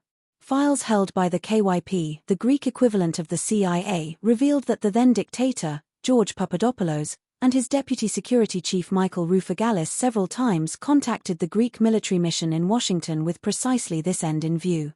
Stamped with the words cosmic, eyes only, the highest security classification, this traffic involved a plethora of schemes. They had in common, it is of interest to note, a desire to see DEMETRACOPOULOS snatched from Washington and repatriated. An assassination in Washington might have been embarrassing. Moreover, there seems to have been a need to interrogate DEMETRACOPOULOS before dispatching him. The Greek junta was in 1970 expelled by the Council of Europe for its systematic use of torture against political opponents, and a series of public trials held in Athens after 1974 committed the torturers and their political masters to long terms of imprisonment. One proposal was to smuggle DEMETRACOPOULOS aboard a Greek civilian airliner, another was to put him on a Greek military plane, and still another was to get him aboard a submarine. If it were not for the proven record of irrationality and mania among the leaders of the junta, one might be tempted to dismiss at least the third of these plans as a fantasy. One sentence stands out from the cosmic cables. We can rely on the cooperation of the various agencies of the U.S. government, but estimate the congressional reaction to be fierce. This was a sober estimate. The CIA and the NSC in particular were notoriously friendly to the junta, while DEMETRACOPOULOS enjoyed the benefit of many friendships among senators and members of the House. Seeking to discover what kind of cooperation U.S. agencies might have offered, DEMETRACOPOULOS in 1976 engaged an attorney, William A. Dobrovier of the D.C. firm of Dobrovier, Oakes, and Gebhardt, and brought suit under the Freedom of Information Act and the Privacy Act. He was able to obtain many hundreds of documents from the FBI, the CIA, and the State Department, as well as the Department of Justice and the Pentagon. A number of these papers indicated that copies had been furnished to the National Security Council, then the domain of Henry Kissinger. But requests for documentation from this source were unavailing. As previously noted, Kissinger had on leaving office made a hostage of his own papers, copying them, classifying them as personal, and deeding them to the Library of Congress on condition that they be held privately. Thus, DEMETRACOPOULOS met with a stone wall when he used the law to try and prize anything from the NSC. In March 1977, however, the NSC finally responded to repeated legal initiatives by releasing the skeletal computer indices of the files that had been kept on DEMETRACOPOULOS. Paging through these, his attention was not unnaturally caught by the following. 702.4513 document equals 5 of 5 page equals 1 of 1. Keywords acknowledging Sens Mos Burdick Gravel re Mr. DEMETRACOPOULOS. Death in Athens prison date 701218. Well, it's not every day, said DEMETRACOPOULOS when I interviewed him, that you read about your own death in a state document. His attorney was bound to agree, and wrote a series of letters to Kissinger asking for copies of the file to which the indices referred. For 7 years -1 repeat, for 7 years, Kissinger declined to favor DEMETRACOPOULOS's lawyer with a reply. When he eventually did respond, it was only through his own lawyer, who wrote that efforts were made to search the collection for copies of documents which meet the description provided. No such copies could be found. Efforts were made is, of course, a piece of obfuscation that might describe the most perfunctory inquiry. We are therefore left with the question, did Kissinger know of, or approve, or form a part of, that cooperation of the various agencies of the U.S. government? On which foreign despots had been counting for a design of kidnap, torture and execution? To begin with an obvious question, why should a figure of Kissinger's stature either know about, or care about, the existence of a lone dissident journalist? This question is easily answered. The record shows that Kissinger knew very well who DEMETRACOPOULOS was, and detested him into the bargain. The two men had actually met in Athens in 1956, when DEMETRACOPOULOS had hosted a luncheon at the Grande Bretagne Hotel for the visiting professor. Over the next decade, DEMETRACOPOULOS had been prominent among those warning of, and resisting, a military intervention in Greek politics. The CIA generally favored such an intervention and maintained intimate connections with those who were planning it. In November 1963, the director of the CIA, John McCone, signed an internal message asking for any substantive derogatory data which can be used to deny DEMETRACOPOULOS subsequent entry to the U.S. No such derogatory information was in fact available, so that when the coup came, DEMETRACOPOULOS was able to settle in Washington, D.C., and begin his exile campaign. He began it auspiciously enough, by supplying derogatory data about the Nixon and Agnew campaign of 1968. This campaign, already tainted badly enough by the betrayal of the Vietnam peace negotiations, was also receiving illegal donations from the Greek military dictatorship. The money came from Michael Roufagallis at the KYP and was handed over, in cash, to John Mitchell by an ultra-conservative Greek-American businessman named Thomas Pappas. The sum involved was $549,000, a considerable amount by the standards of the day. Its receipt was doubly illegal. Foreign governments are prohibited from making campaign donations, as are foreigners in general, and given that the KYP was in receipt of CIA subsidies, there existed the further danger that American intelligence money was being recycled back into the American political process in direct violation of the CIA's own charter.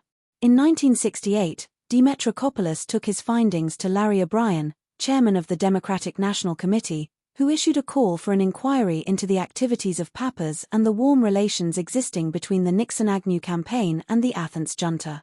A number of historians have since speculated as to whether it was evidence for this Greek connection, with its immense potential for damage, that Nixon's and Mitchell's burglars were seeking when they entered O'Brien's Watergate office under the cover of night.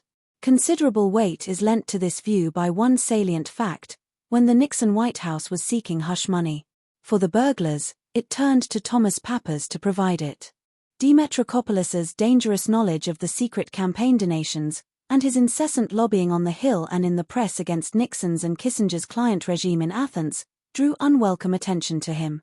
He later sued both the FBI and the CIA, becoming the first person ever to do so successfully, and received written admissions from both agencies that they possessed no derogatory information about him.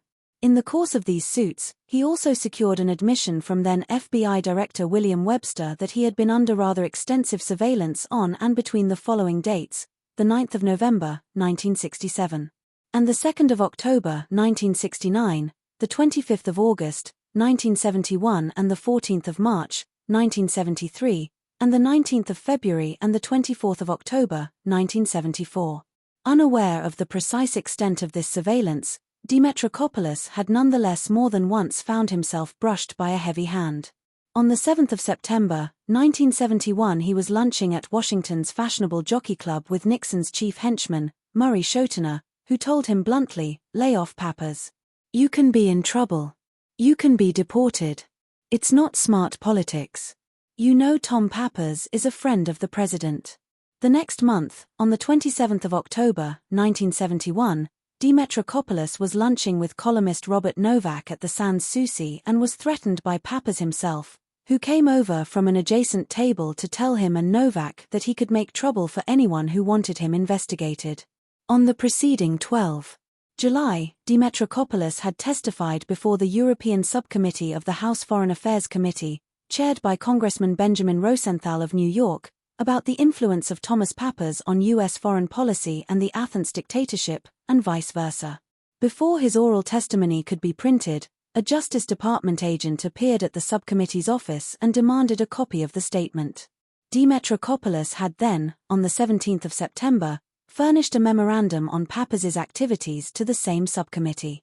His written deposition closed thus: "Finally, I have submitted separately to the subcommittee items of documentary evidence which I believe will be useful."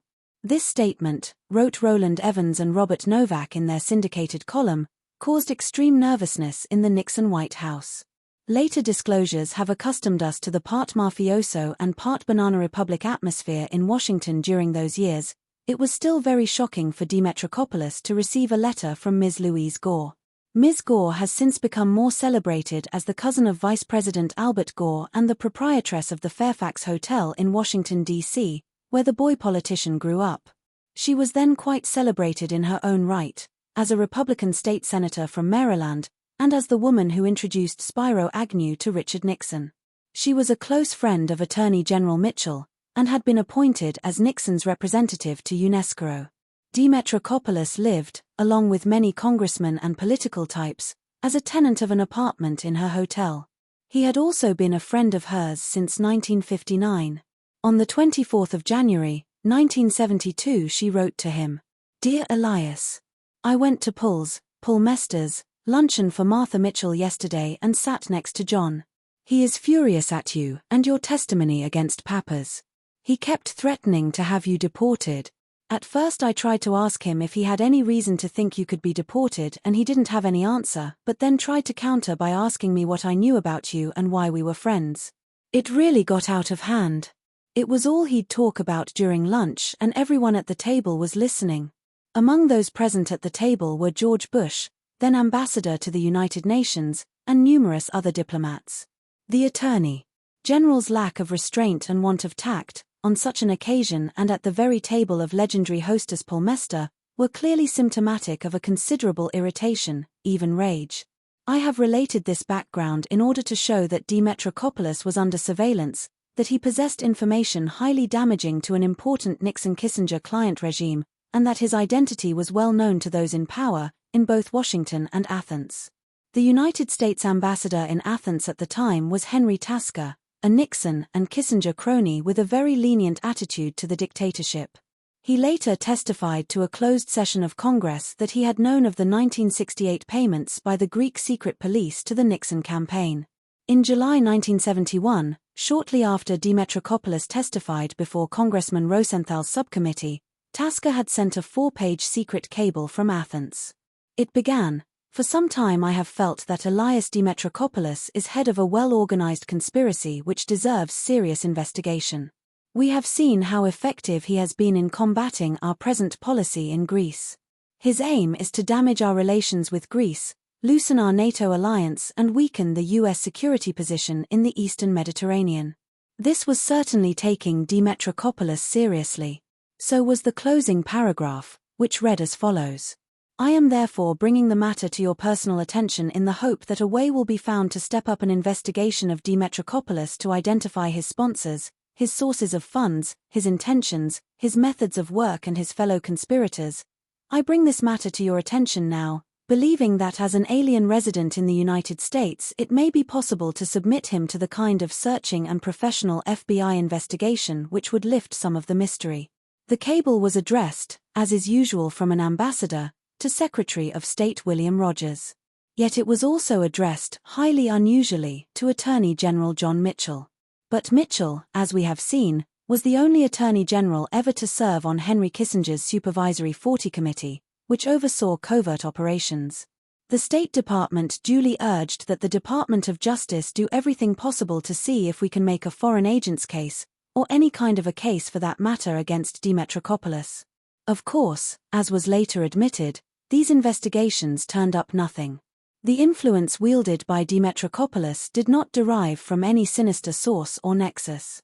But when he said that the Greek dictatorship had trampled its own society, used censorship and torture, threatened Cyprus, and bought itself political influence in Washington, he was uttering potent factual truths. Nixon himself confirmed the connection between the junta and Pappas and Tasker and the two-way flow of dirty money, on a post-Watergate White House tape dated the 23rd of May, 1973. He is talking to his renowned confidential secretary, Rose Mary Woods. Good old Tom Pappas, as you probably know or heard, if you haven't already heard, it is true, helped, at Mitchell's request, fundraising for some of the defendants. He came up to see me on March 7th, Pappas did. Pappas came to see me about the ambassador to Greece, that he wanted to keep Henry Tasker there. This same dictatorship had in June 1970 revoked DEMETRACOPOULOS's Greek citizenship, so he was a stateless person traveling only on a flimsy document giving him leave to re-enter the United States. This fact assumed its own importance in December 1970, when his blind father was dying of pneumonia, alone, in Athens. DEMETRACOPOULOS sought permission to return home under a safe conduct or laissez-passer, and was able to enlist numerous congressional friends in the attempt. Among them were Senators Frank E. Moss of Utah, Quentin N. Burdick of North Dakota, and Mike Gravel of Alaska, who signed a letter dated the 11th of December to the Greek government and to Ambassador Tasker. Senators Edward Kennedy of Massachusetts and William Fulbright of Arkansas also expressed a personal interest. Neither the Athens regime nor Tasker replied directly, but on the 20th of December, 4 days after the old man had died without a visit from his only son, Senators Moss, Burdick, and Gravel received a telegram from the Greek embassy in Washington. This instructed them that DEMETRACOPOULOS should have applied in person to the embassy, an odd demand to make of a man whose passport and citizenship had just been cancelled by the dictatorship. Meanwhile, DEMETRACOPOULOS received a telephone call at his home, from Senator Kennedy in person, advising him not to accept any safe conduct offer from Greece even if he was offered it. Had DEMETRACOPOULOS presented himself at the junta's embassy, he might well have been detained and kidnapped, in accordance with one of the plans we now know had been readied for his disappearance.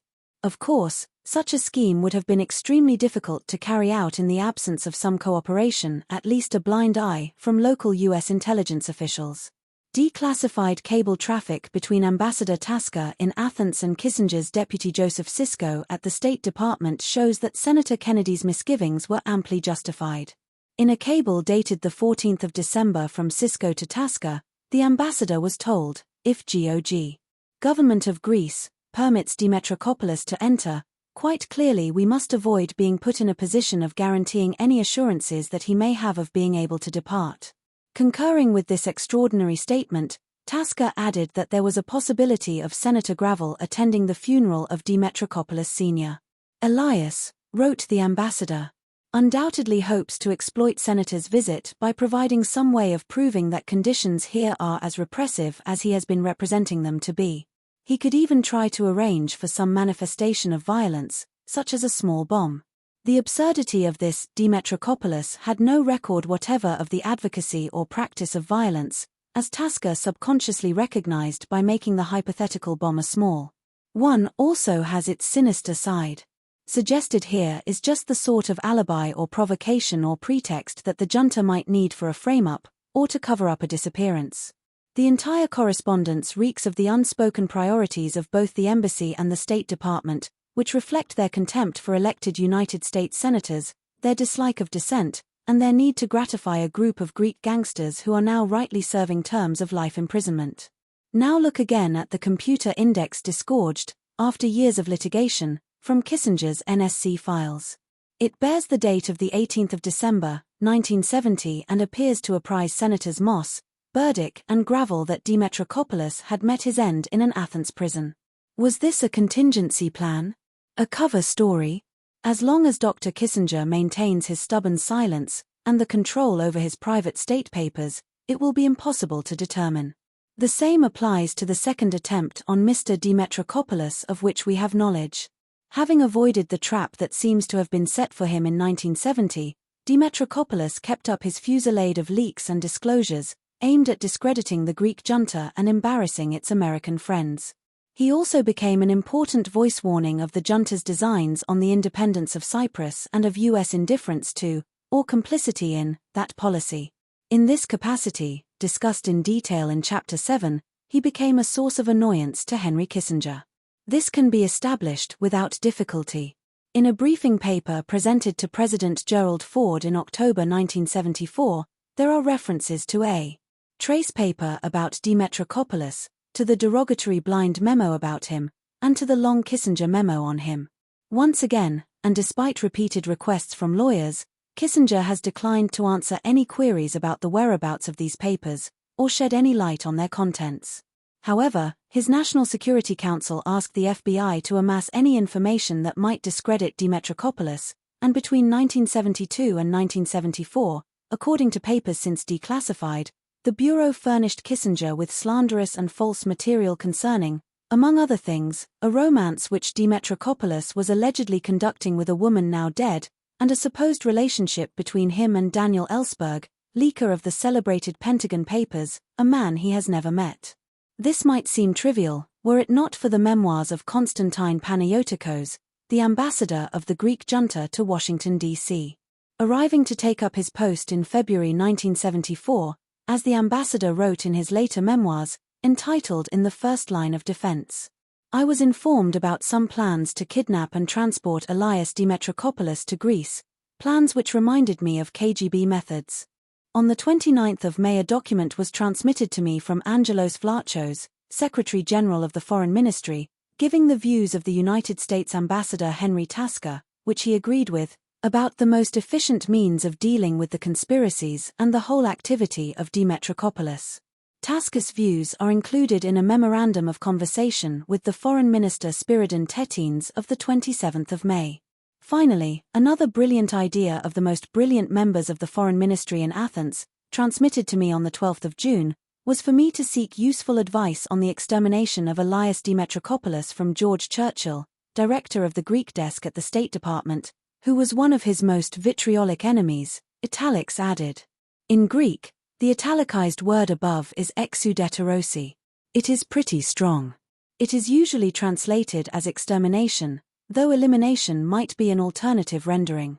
It is not a recipe for inconveniencing or hampering an individual, but for getting rid of him. Ambassador Panayiotikos later wrote a detailed letter, which is in my possession, that he had direct knowledge of a plan to abduct DEMETRACOPOULOS from Washington. His testimony is corroborated by an affidavit which I also possess, signed under penalty of perjury by Charalambos Papadopoulos. Papadopoulos was at the time the political counselor to the Greek embassy, the number 3 position, and was bidden to lunch at the nearby Jockey Club, in late May or early June of 1974, by Ambassador Panayiotikos and the assistant military attaché, Lieutenant Colonel Sotiris Younis. At the lunch, Younis broached the question of the kidnapping of DEMETRACOPOULOS, who was to be smuggled aboard a Greek NATO submarine at a harbor in Virginia. Papadopoulos, who was Greek ambassador to Pakistan at the time he swore his affidavit, has since said that he was assured that Henry Kissinger was fully aware of the proposed operation, and most probably willing to act as its umbrella. By that stage, the Greek junta had only a few weeks to live because of its crimes in Cyprus. Since the fall of the dictatorship, even more extensive evidence of the junta's assassination plans has been uncovered, if only at the Athenian end of the plot. But this was not a regime which ever acted without Washington's understanding. Attempts to unearth more detail have also been made in Washington. In 1975, Senators George McGovern and James Aburezk, seconded by Congressman Don Edwards of the House Intelligence Committee, asked Senator Frank Church to include the kidnap plot against DEMETRACOPOULOS in the investigative work of his famous Committee on U.S. Intelligence.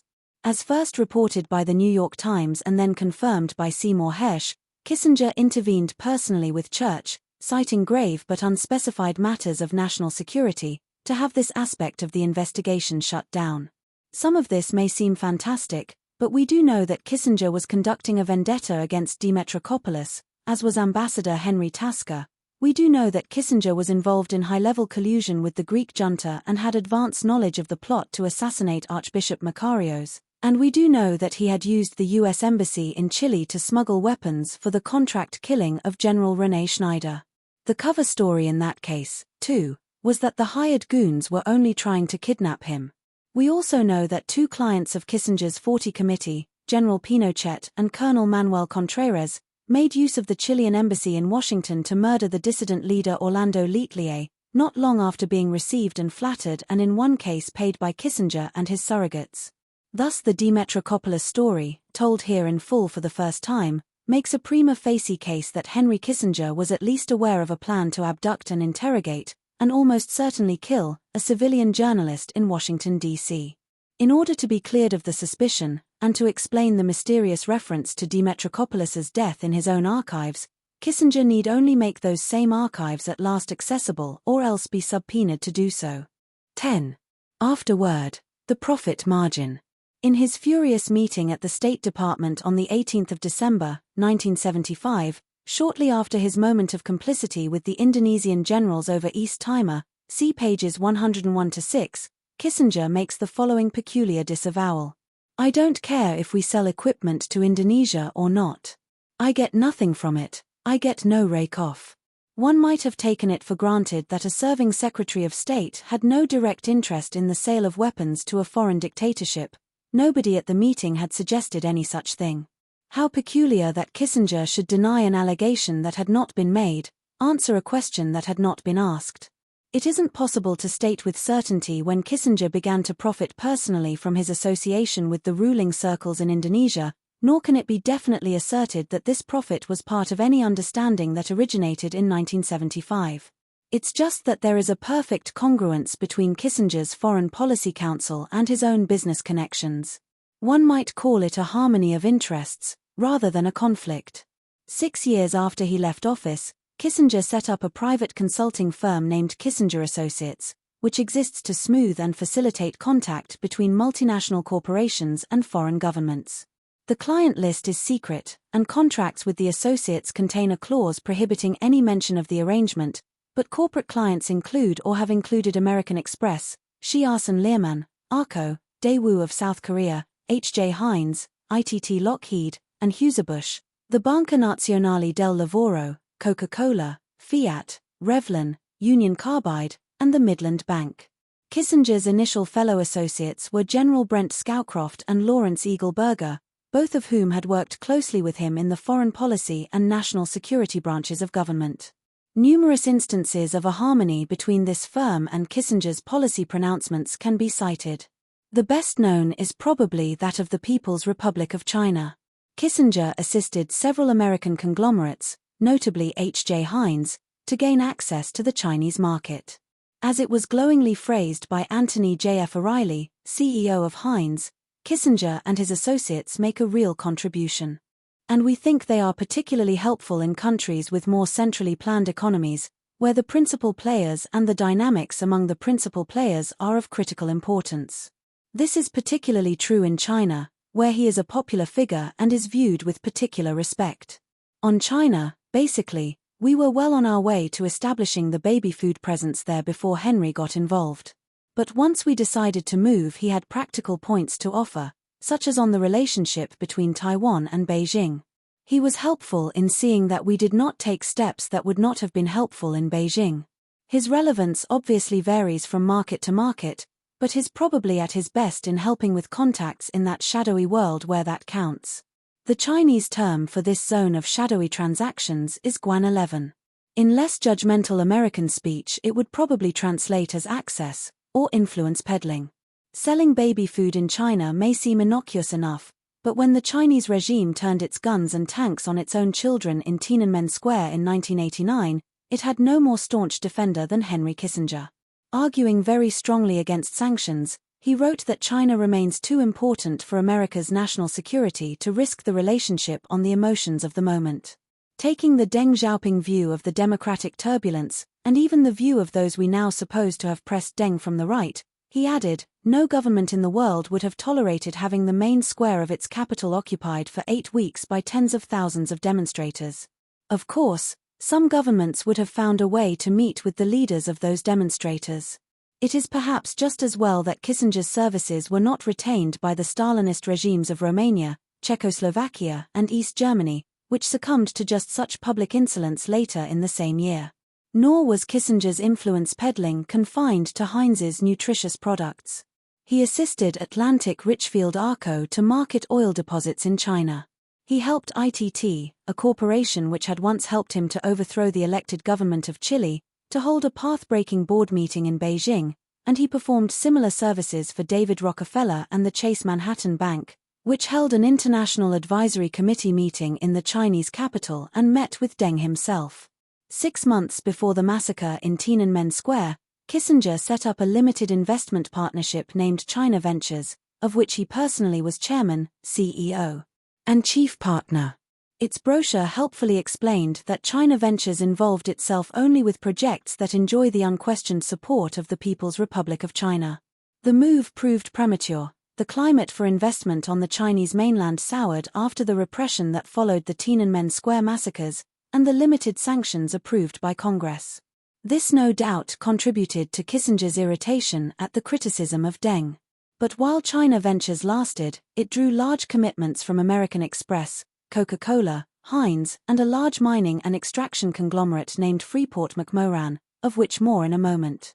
Many of Kissinger's most extreme acts have been undertaken, at least ostensibly, in the name of anti-communism. So it is amusing to find him exerting himself on behalf of a regime that can guarantee safe investment by virtue of a ban on trade unions, a slave labor prison system, and a one-party ideology. Nor is China the sole example here. When Lawrence Eagleburger left the State Department in 1984, having been ambassador to Yugoslavia, he became simultaneously a partner of Kissinger Associates, a director of a wholly owned banking subsidiary of the Lubeljanska Banka, a bank then owned by the Belgrade regime, and the American representative of the Yugo minicar. Yugo duly became a client of Kissinger Associates, as did a Yugoslav construction concern named Energo Project. The Yugo is of particular interest because it was produced by the large state-run conglomerate that also functioned as Yugoslavia's military-industrial and arms manufacturing complex. This complex was later seized by Slobodan Milosevic, along with the other sinews of what had been the Yugoslav National Army, and used to prosecute wars of aggression against 4 neighboring republics. At all times during this protracted crisis, and somewhat out of step with many of his usually hawkish colleagues, Henry Kissinger urged a consistent policy of conciliation with the Milosevic regime.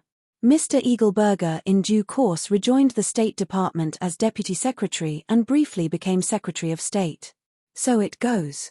Another instance of the Kissingerian practice is the dual involvement of the associates. With Saddam Hussein. When Saddam was riding high in the late 1980s, and having his way with the Departments of Commerce and Agriculture in Washington, and throwing money around like the proverbial drunken sailor, and using poison gas and chemical weapons on his Kurdish population without a murmur from Washington, the US-Iraq Business Forum provided a veritable slot machine of contacts, contracts, and opportunities. Kissinger's partner Alan Stoger, who had also been the economist attached to his Reagan-era Commission on Central America, featured noticeably on a forum junket to Baghdad. At the same time, Kissinger's firm represented the shady Italian Banco Nazionale del Lavoro, which was later shown to have made illegal loans to the Hussein regime. As usual, everything was legal. It always is, when the upper middle class meets the lower Middle East. In the same year, 1989, Kissinger made his lucrative connection with Freeport-McMoran, a globalized firm based in New Orleans. Its business is the old-fashioned one of extracting oil, gas, and minerals. Its chairman, James Moffett, has probably earned the favorite titles bestowed by the business and financial pages, being beyond any doubt flamboyant, buccaneering, and a venture capitalist.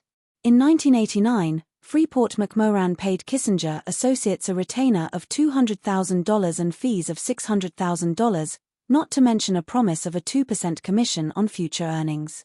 Freeport-McMoran also made Kissinger a member of its board of directors, at an annual salary of at least $30,000. In 1990, the two concerns went into business in Burma, the most grimly repressive state in all of South Asia. Freeport-McMoran would drill for oil and gas, according to the agreement, and Kissinger's other client, Daewoo, which was then itself a venal corporate prop of an unscrupulous Korean regime, would build the plant. However, that year the Burmese generals, under their wonderful collective title of SLORC, State Law and Order Restoration Council, lost a popular election to the democratic opposition led by Daw Aung San Suu Kyi and decided to annul the result. This development, producing yet more irritating calls for the isolation of the Burmese junta, was unfavorable to the Kissinger-Freeport-Daewoo triad, and the proposal lapsed. But the following year, in March 1991, Kissinger was back in Indonesia with Moffett, closing a deal for a 30-year license to continue exploiting a gigantic gold and copper mine. The mine is of prime importance for three reasons. First, it was operated as part of a joint venture with the Indonesian military government, and with that government's leader, the now deposed General Suharto. Second, it is located on the island of Irian Jaya, in an area formerly known as West Irian, a part of the archipelago which, in common with East Timor, is only Indonesian by right of arbitrary conquest.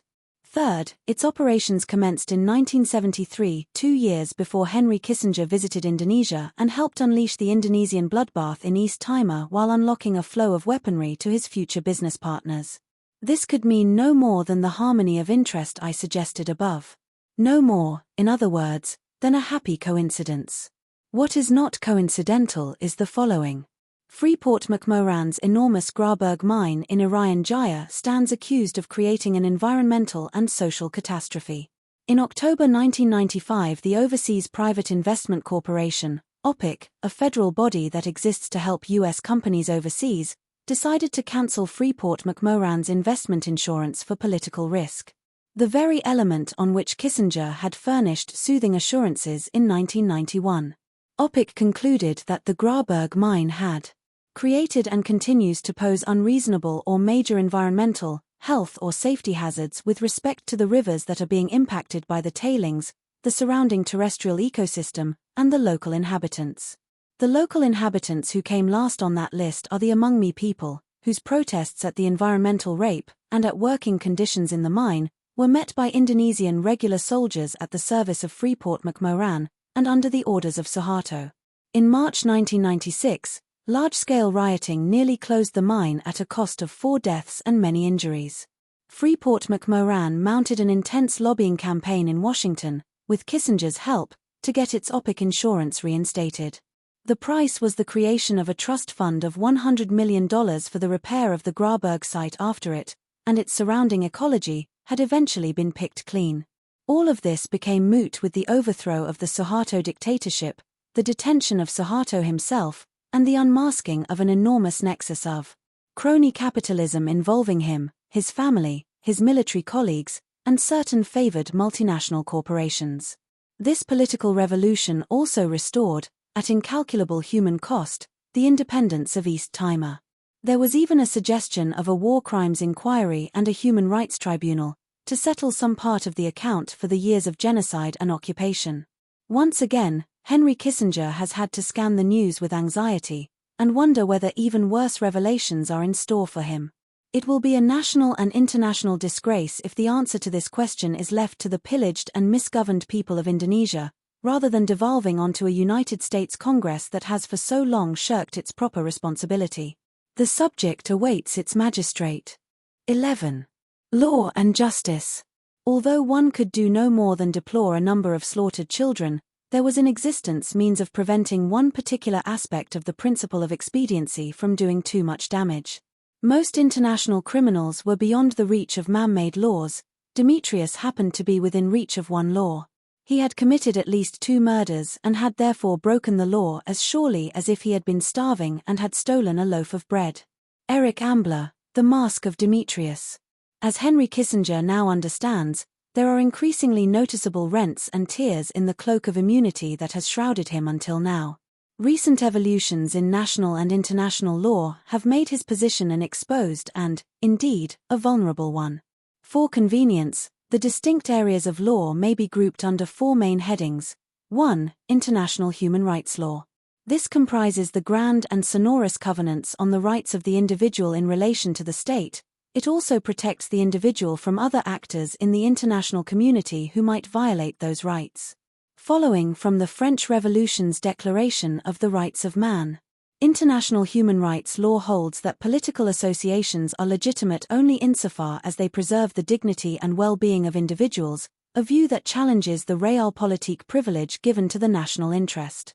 The United States is directly associated with sponsoring many of these covenants and has ratified several others. 2. The law of armed conflict. Somewhat protean and uneven, this represents the gradual emergence of a legal consensus on what is, and what is not, permissible during a state of war. It also comprises the various humanitarian agreements that determine the customary law of war and that attempt to reduce the oxymoronic element in this ancient debate. 3. International criminal law. This concerns any individual, including an agent of any state, who commits direct and grave atrocities against either his own citizens or those of another state. Covered here are genocide, crimes against humanity, and other crimes of war.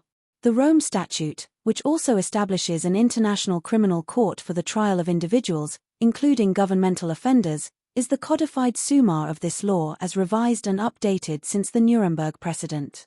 It commands the signatures of most governments as well as, since the 31st of December, 2000, that of the United States. 4. Domestic law and the law of civil remedies. Most governments have similar laws that govern crimes such as murder, kidnapping, and larceny, and many of them treat any offender from any country as the same. These laws in many cases permit a citizen of any country to seek redress in the courts of the offender's host country or country of citizenship. In United States law, one particularly relevant statute is the Alien Tort Claims Act. The United States is the most generous in granting immunity to itself and partial immunity to its servants, and the most laggard in adhering to international treaties, ratifying the Genocide Convention only in 1988 and signing the Covenant on Civil and Political Rights only in 1992. And the provisions of the Rome Statute, which would expose Kissinger to dire punishment if they had been law from as early as 1968, are not retroactive. The Nuremberg Principles, however, were in that year announced by an international convention to have no statute of limitations. International customary law would allow any signatory country, again exempting the United States, to bring suit against Kissinger for crimes against humanity in Indochina. More importantly, United States federal courts have been found able to exercise jurisdiction over crimes such as assassination, kidnapping, and terrorism, even when these are supposedly protected by the doctrine of state or sovereign immunity. Of a number of landmark cases, the most salient one is the finding of the D.C. Circuit Court in 1980, concerning the car bomb murder, by Pinochet's agents, of Orlando Letelier and Ronnie Moffett. The court held that, whatever policy options may exist for a foreign country, the Pinochet regime has no discretion to perpetrate conduct designed to result in the assassination of an individual or individuals, action that is clearly contrary to the precepts of humanity as recognized in both national and international law. Reciprocally speaking, this would apply to an American official seeking to assassinate a Chilean. Assassination was illegal both as a private and a public act when Henry Kissinger was in power and when the attacks on General Schneider of Chile and President Makarios of Cyprus took place. As the Hinchey report to Congress in 2000 now demonstrates that U.S. government agents were knowingly party to acts of torture, murder, and disappearance by Pinochet's death squads, Chilean citizens will be able to bring suit in America under the Alien Tort Claims Act, which grants U.S. federal courts subject matter jurisdiction over a claim when a non-U.S. citizen sues for a civil wrong committed in violation of a U.S. treaty or other international law. Chilean relatives of the disappeared and of General Schneider have recently expressed an interest in doing so, and 1am advised by several international lawyers that Henry Kissinger would indeed be liable under such proceedings. The Alien Tort Claims Act would also permit victims in other countries, such as Bangladesh or Cambodia, to seek damages from Kissinger, on the model of the recent lawsuit held in New York against Li Peng, among the Chinese communist officials most accountable for the 1989 massacre in Tiananmen Square. A significant body of legal theory can be brought to bear on the application of customary law to the bombardment of civilians in Indochina. The Genocide Convention was not ratified by the United States until 1988. In 1951, however, it was declared by the International Court of Justice to be customary international law. The work of the International Law Commission is in full agreement with this view. There would be argument over whether the numberless victims were a protected group under existing law, and also as to whether their treatment was sufficiently indiscriminate, but such argument would place heavy burdens on the defense as well as the prosecution. An important recent development is the enforcement by third countries, notably Spain, of the international laws that bind all states.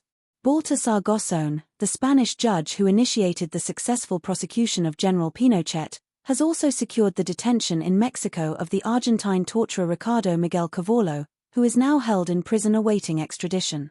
The Parliament of Belgium has recently empowered Belgian courts to exercise jurisdiction over war crimes and breaches of the Geneva Convention committed anywhere in the world by a citizen of any country.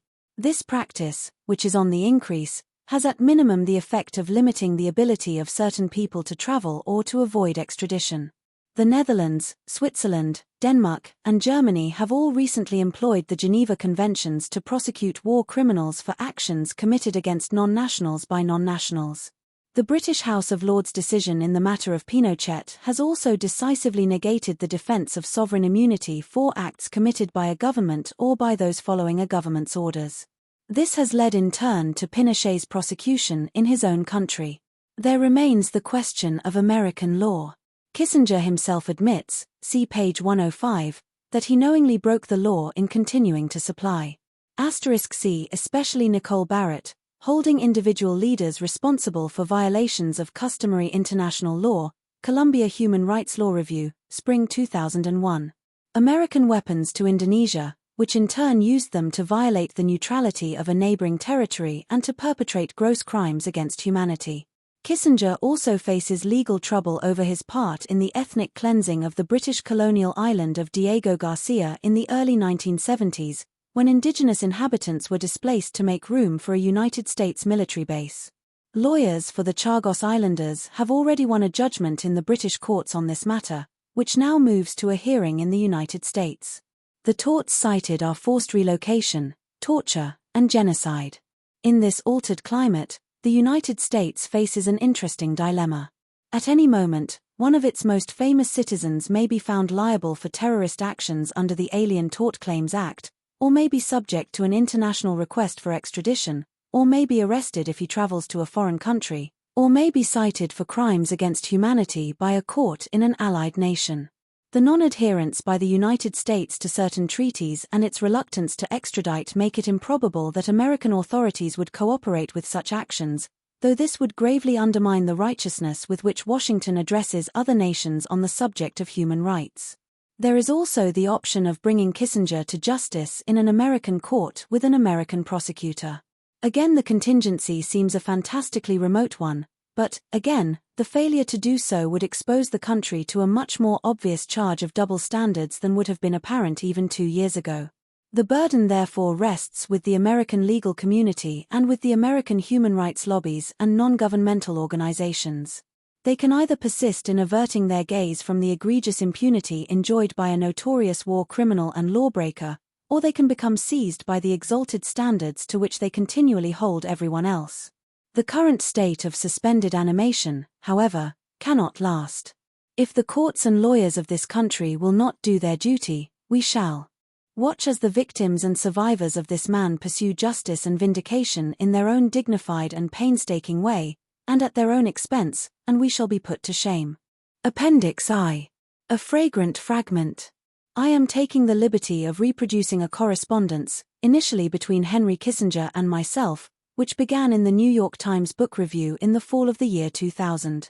In a review, reprinted below, of The Arrogance of Power, the work by Anthony Summers and Robin Swan, to which direct reference is made on page 13 of this book, I had essentially summarized and condensed the case against Nixon's and Kissinger's private and illicit diplomacy during the 1968 election, a case made much more fully in Chapter 1 here, see pages 8 to 15. I also made reference to some other Nixon-era crimes and misdemeanors. This drew a rather lengthy and, to put it no higher, distinctly bizarre reply from Kissinger. Its full text is also appended, together with the responses that it occasioned in its turn. I have no means of knowing why Kissinger recruited former General Brent Scowcroft as his co-signer, unless it was for the reassurance of human company as well as the solidarity of a well-rewarded partner in the firm of Kissinger Associates. The correspondence makes three convenient points. It undermines pseudo-lofty attempts by Kissinger and his defenders to pretend that this book, or better say the arguments contained in it, are beneath their notice. They have already attempted to engage, in other words, and have withdrawn in disorder. Second, it shows the extraordinary mendacity, and reliance upon mendacity and upon non-credible but hysterical denial, that characterizes the Kissinger style. Third, it supplies another small window into the nauseating record of rogue state internal affairs. Review by Christopher Hitchens. The Arrogance of Power, The Secret World of Richard Nixon. Anthony Summers with Robin Swan. In one respect at least, the memoirs of Henry Kissinger agree with Sideshow, William Shawcross's report on the bombing of Cambodia. Both books confirm that Richard Nixon rather liked people to fear his own madness. In the fall of 1969, for example, he told Kissinger to warn the Soviet ambassador that the president was out of control on Indochina, and capable of anything. Kissinger claims that he regarded the assignment as too dangerous to carry out. But, as Anthony Summers now instructs us, 3 months earlier, however, Kissinger had sent that very same message by proxy when he instructed Len Garment, about to leave on a trip to Moscow, to give the Soviets the impression that Nixon is somewhat crazy. Immensely intelligent, well-organized and experienced to be sure, but at moments of stress or personal challenge unpredictable and capable of the bloodiest brutality. Garment carried out the mission, telling a senior Brezhnev advisor that Nixon was a dramatically disjointed personality. More than a little paranoid, when necessary, a cold-hearted butcher. The irony, the former aide reflected ruefully in 1997, was that everything he had told the Russians turned out to be more or less true. The great merit of The Arrogance of Power is that it takes much of what we already knew, or thought we knew, or darkly suspected, and refines, and confirms and extends it. The inescapable conclusion, well bodyguarded by meticulous research and footnotes, is that in the Nixon era the United States was, in essence, a rogue state. It had a ruthless, paranoid and unstable leader who did not hesitate to break the laws of his own country in order to violate the neutrality, menace the territorial integrity or destabilize the internal affairs of other nations. At the close of this man's reign, in an episode more typical of a banana republic or a people's democracy, his own Secretary of Defense, James Schlesinger, had to instruct the Joint Chiefs of Staff to disregard any military order originating in the White House. Schlesinger had excellent grounds for circumspection. Not only had he learned that Nixon had asked the Joint Chiefs whether in a crunch there was support to keep him in power, but he had also been told the following by Joseph Lightin, public affairs spokesman of the Office of Management and Budget. On his way to the West Wing in the spring of 1974, Lightin recalls, "I'd reached the basement, near the Situation Room. And just as I was about to ascend the stairway, a guy came running down the stairs 2 steps at a time. He had a frantic look on his face, wild-eyed, like a madman. And he bowled me over, so I kind of lost my balance. And before I could pick myself up, 6 athletic-looking young men leapt over me, pursuing him. I suddenly realized that they were Secret Service agents, that I'd been knocked over by the President of the United States." Summers, a former BBC correspondent who has written biographies of Marilyn Monroe and J. Edgar Hoover, makes us almost spoiled for choice as we seek an explanation for this delirious interlude and others like it. Nixon might have been intoxicated, It took very little alcohol to make him belligerent, and he became even more thuggish and incoherent when he threw in a few sleeping pills as well. He might have been hypermedicated, and he may have helped himself to a very volatile anticonvulsant called Dilantin, given to him by a campaign donor rather than prescribed by a physician. He might have been in a depressive or psychotic state. For 3 decades and in great secrecy he consulted a psychotherapist named Dr. Arnold A. Hutschnecker. He may even have believed the Jews were after him. On numberless occasions he used his dirtiest mouth to curse at Jewish plots and individuals. The most arresting chapter gives us conclusive reason to believe that Nixon and his associates, especially Attorney General John Mitchell and Vice President Spiro Agnew, consciously sabotaged the Vietnam peace negotiations in Paris in the fall of 1968. Elements of this story have surfaced before, in books by, among others, Clark Clifford and Richard Holbrooke, Seymour Hersh and William Bundy. But this is the most convincing account to have appeared so far, relying as it does on wiretaps released to Summers by the Federal Bureau of Investigation. Many senior Democrats knew this ghastly secret but kept it to themselves, if only because LBJ had lawfully, if shamefacedly, bugged Nixon and his co-conspirators, as well as the South Vietnamese embassy. The FBI intercept cables are reproduced here. Using a series of extremist and shady intermediaries, the Nixon campaign covertly assured the South Vietnamese generals that if they boycotted President Lyndon B. Johnson's dearly bought conference, which they ultimately did on the very eve of the election, they would get a more sympathetic administration. Irony is too feeble a word for what they actually got: a losing war, protracted for 4 years and concluded, with much additional humiliation, on the same terms that Johnson and Hubert Humphrey had been offering in 1968.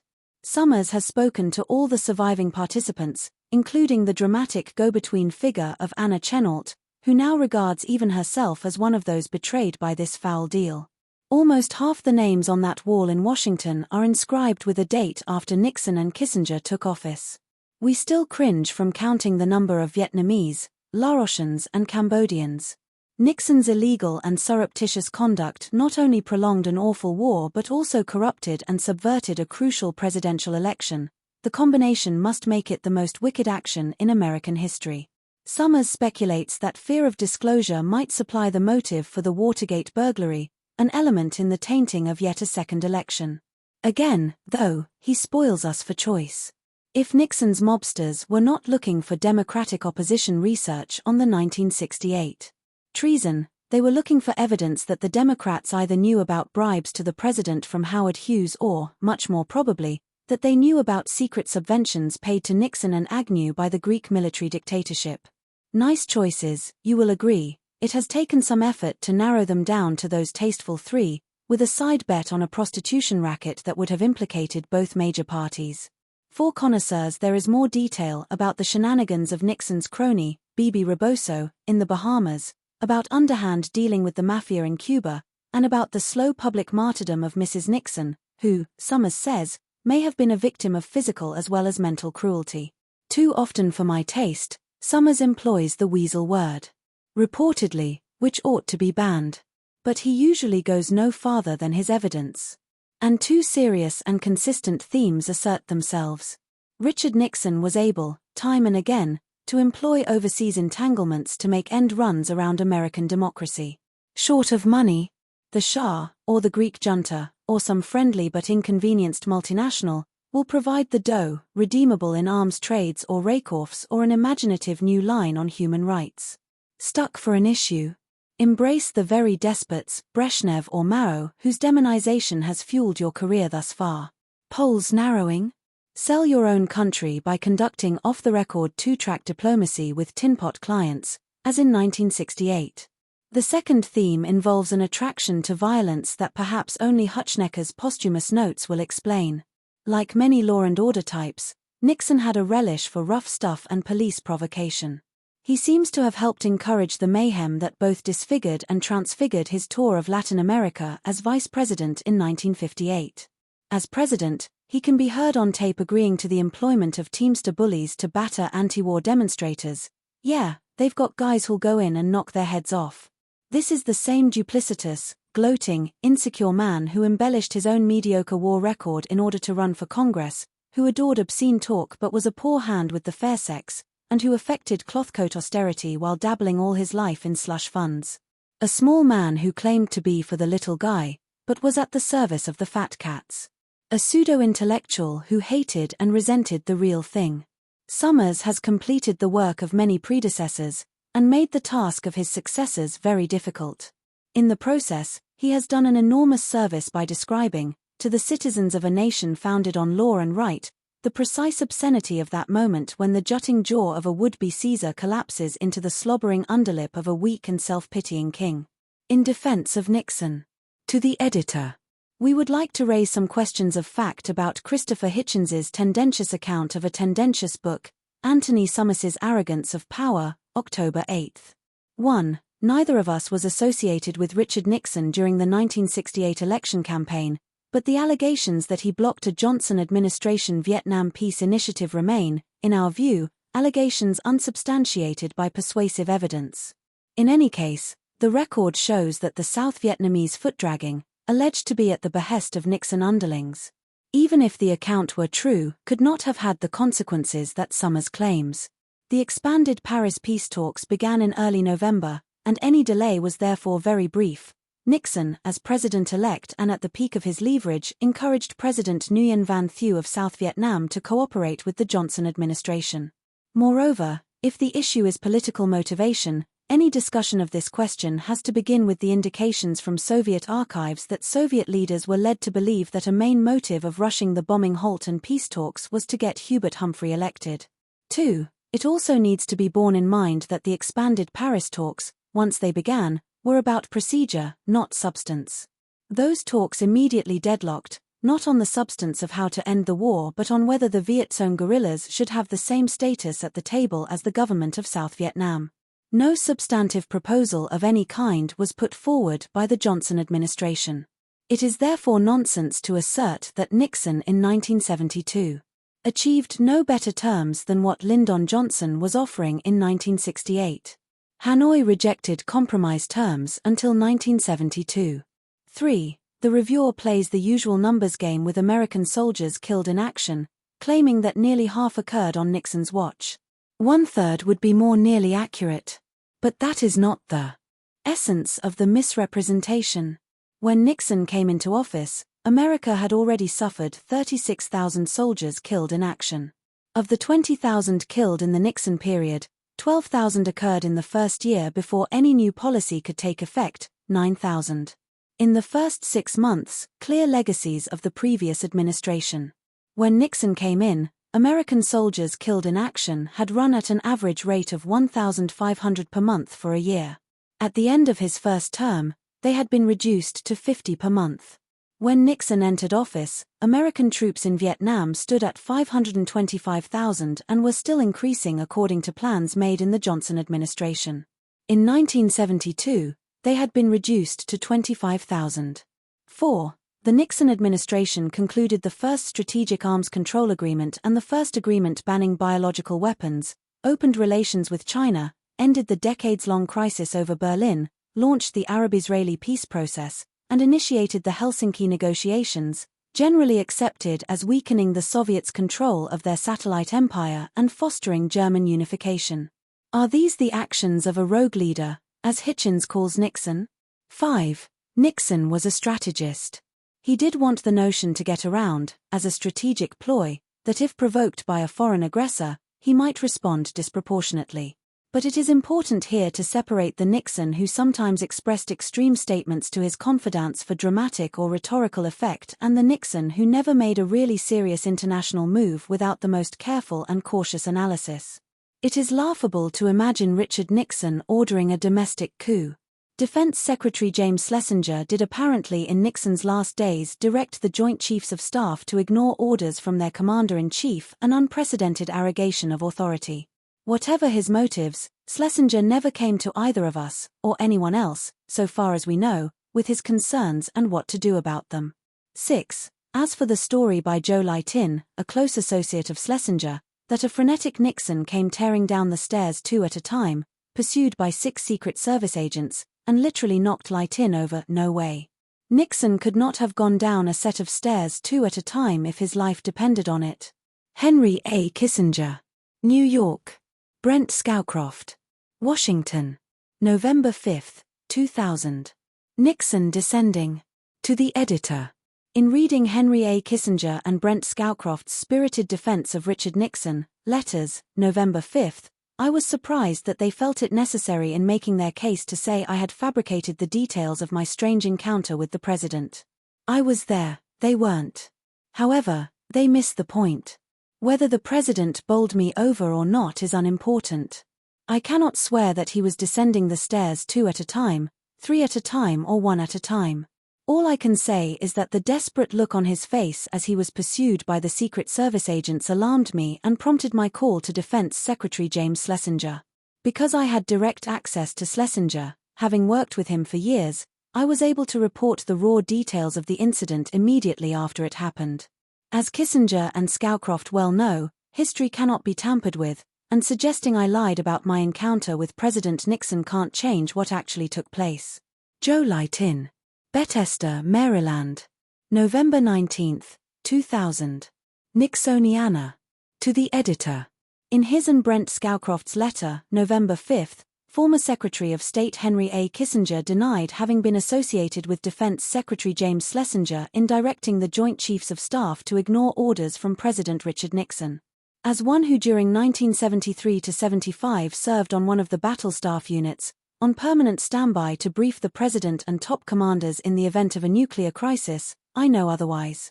As I have testified in secret debriefings and in both open and closed sessions of House and Senate committees as far back as 1975, Kissinger signed or countersigned at least 3 such orders in the final year of the Nixon presidency.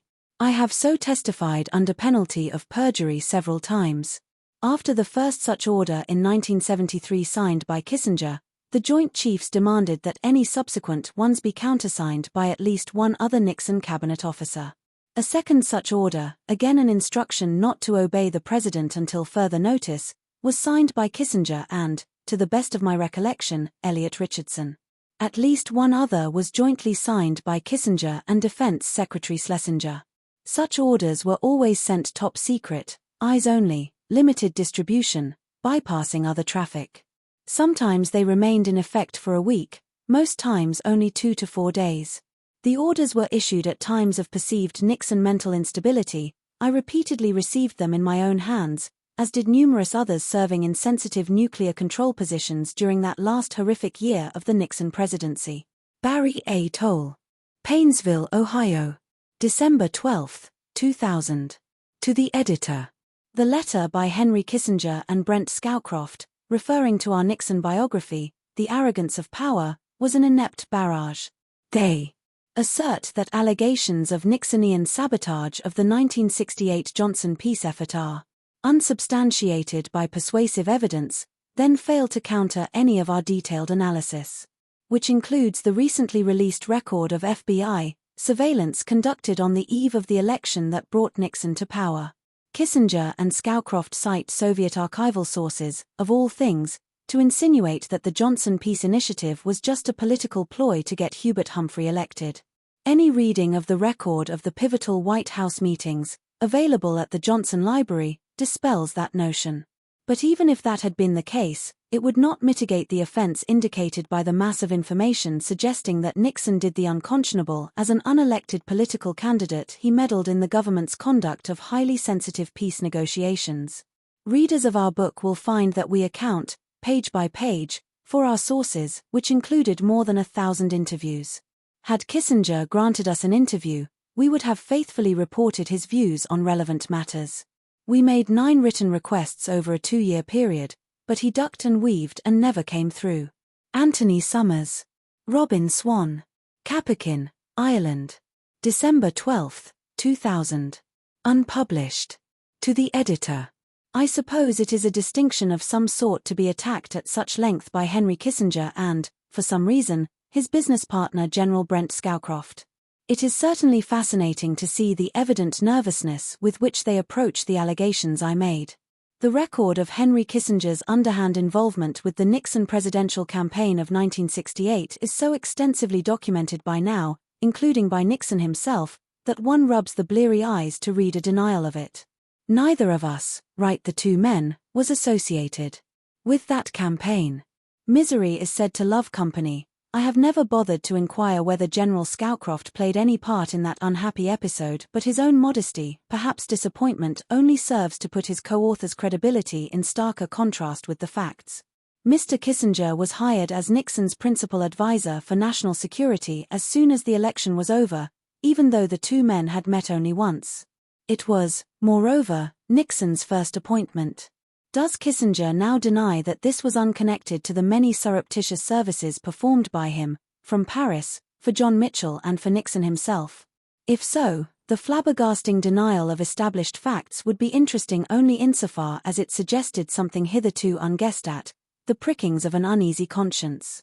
I make this perhaps unwarrantable suggestion because of a peculiar formulation later in the same paragraph, where Mr. Kissinger, I've done with Scowcroft for now, says that the record shows that the South Vietnamese foot-dragging, alleged to be at the behest of Nixon underlings, even if the account were true, could not have had the consequence that Summers claims.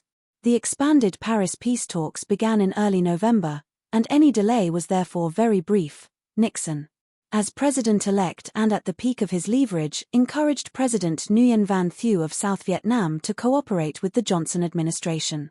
Italics added. This is a finely crafted paragraph and no mistake. But it is also very dishonestly argued. The South Vietnamese foot-dragging is not alleged but has been asserted and extensively documented. If the other emphasis of alleged is the intended one, then it was not at the behest of underlings, the now familiar deniable scheme whereby the chief is never told what his deputies do, but at the direct instigation of Nixon himself. This has been solidly phrased by many Democratic and Republican high-level participants in these momentous events, and is not challenged, let alone rebutted, by Kissinger. Early November may sound suitably autumnal as a description of the seasonal setting of these same events, but it stretches to cover the date of the election itself and is thus designed to obscure what it purports to illuminate. What Kissinger means is that in the short interval when the actual foot-dragging took place, and as a thinkable consequence of that precise interval, one regime replaced another in the White House. That is, after all, the whole hypothesis, and the whole accusation, in the first place. Once president, Nixon did indeed appear to hew to the Johnson line, which is another element in the case against him and his newly promoted national security advisor, who had no principal differences with that line to begin with. The preceding and succeeding passages also betray unease. Kissinger does not say that there is no evidence for this grave allegation. He says that the evidence is not persuasive. Does he care to say what is unpersuasive about the evidence adduced by so many historians and participants, from the hawkish Bundy and Haldeman to the more skeptical Clark Clifford? Evidently he does not. Instead, there comes a breathtaking and highly suggestive change of subject. If the issue is political motivation, any discussion of this question has to begin with the indications from Soviet archives that Soviet leaders were led to believe that a main motive of rushing the bombing halt and peace talks was to get Hubert Humphrey elected. Italics in original. This clumsily constructed sentence deserves a close parsing. Apparently, political motivation is an allowable subtext of the argument over the Paris negotiations after all, since if it can be alleged actually only suggested about the Democratic incumbents, it can also surely be alleged about their Republican opponents. So one is grateful for Kissinger's perhaps inadvertent concession of common ground. However, if the Johnson-Humphrey regime sought to time the talks for their own electoral purposes, and this writer was not and is not in any position to approve of anything they undertook, then they did so in public view, and as the legally elected and constituted government of the United States. In that capacity, too, they would have been subject to the judgment of the voters as to their likely opportunism. Whereas Messrs. Nixon, Agnew, Mitchell, and Kissinger, only one of them so far unindicted for one abuse of power or another, would have been conducting a diplomacy with unaccredited interlocutors, illegal under the Logan Act, concealed not only from both the public and denominated negotiators of the country but also from its electorate. This indeed is part of the essential gravamen of the charge. To put the two notions on the same footing, and to lard them with vague and unsupported innuendos about Soviet knowledge, is to take the same attitude to the United States Constitution that Kissinger was later to adopt towards the Chilean one. It is obviously true to say, in a military technocratic sense, that there is some extensive crossover between the war as waged by Johnson and Humphrey and the war as inherited by Nixon and Kissinger. To that extent, some of the assertions of point 3 need not be disputed. 1/3 would be more nearly accurate. Good grief, so Kissinger has been counting them after all, while daring to accuse me of playing the usual numbers game. However, if the legacy transmitted from one administration to the next was indeed passed through a filter of illegal secret dealing with an undisclosed third power, as has been authoritatively argued, and as the outgoing administration certainly believed, and if the effect of this was to enhance the level of violence rather than to diminish it, then the case for regarding Mr. Kissinger as a war criminal, careless only of American deaths, is complete on those terms alone. Your readers might care to note that in seeking further to dilute the above implications, he says nothing to my original point about hugely increased Vietnamese, Cambodian and Laotian casualties during the years 1969 to 1975, a period when the war and its devastation was extended into large new tracts of formerly neutral and civilian territory. Such an omission cannot be accidental. It is the sort of oversight which results from a racist worldview and hopes, I am sure in vain, to concentrate the attention and sympathy of your audience only upon its own losses. The remaining paragraphs of his letter are replete with boilerplate propaganda and pitiful falsehood, much of it ably disposed of by the later letters you have printed from Mr. Leighton and Mr. Toll. My forthcoming book The Trial of Henry Kissinger will, I hope, supply the refutation of the residual claims. Christopher Hitchens. Washington, D.C. A P.S. for readers, I do not complain of not seeing my own letter in print. It was excessively lengthy and I had already had my say in the columns of the book review. I also delayed too long in sending it, in case Kissinger, or even the hapless Scowcroft, might choose to take on the annihilating replies they had received from Leighton and Toll. But answer came there none, so I allowed myself the satisfaction of finishing an argument Kissinger had started and then abandoned. Appendix 2. The DEMETRACOPOULOS Letter. Dobrovier and Gebhardt. Suite 1105. 1025, Vermont Avenue, N.W. Washington, D.C. 20005. 202-347-8118. Telex, 650-313-6357. September 3, 1987.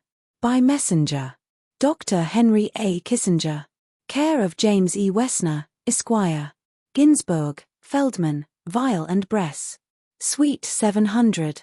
1250, Connecticut Avenue, N.W.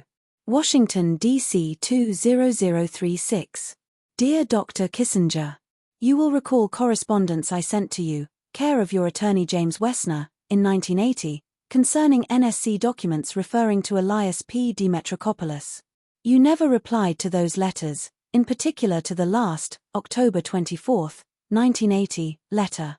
From what you had told us through your attorney at that time, we were led to believe that neither you nor NSC possessed any of the described documents. Events since then require us to renew this matter with you. 1. Papers of Richard M. Nixon, released in May 1987, included John Dean files relating to Mr. DEMETRACOPOULOS, but no NSC files, as far as we know. 2. As you know, since we sent you copies, NSC released to us copies of computer indices showing that while you were National Security Advisor and Chairman of the 40 Committee *, the NSC did have copies of documents relating to Mr. DEMETRACOPOULOS. NSC informed us that the documents, if not in the Nixon papers, as they do not seem to be, were taken by you and presumably repose in your personal files, those files sent to the National Archives, or those files you have deposited in the Library of Congress but which are closed to the public until 2001. Dr. Henry A. Kissinger. September 3, 1987. Page 2. 3. One of the NSC computer indices shows a document, dated December 18, 1970, which refers to Mr. DEMETRACOPOULOS' death in Athens prison. That was about the time that the first attempts were made by the Greek dictatorship to kidnap Mr. DEMETRACOPOULOS, then living in this country, presumably to spirit him back to Greece to his death in an Athens prison. This has recently been documented in sworn statements of knowledgeable Greek officials.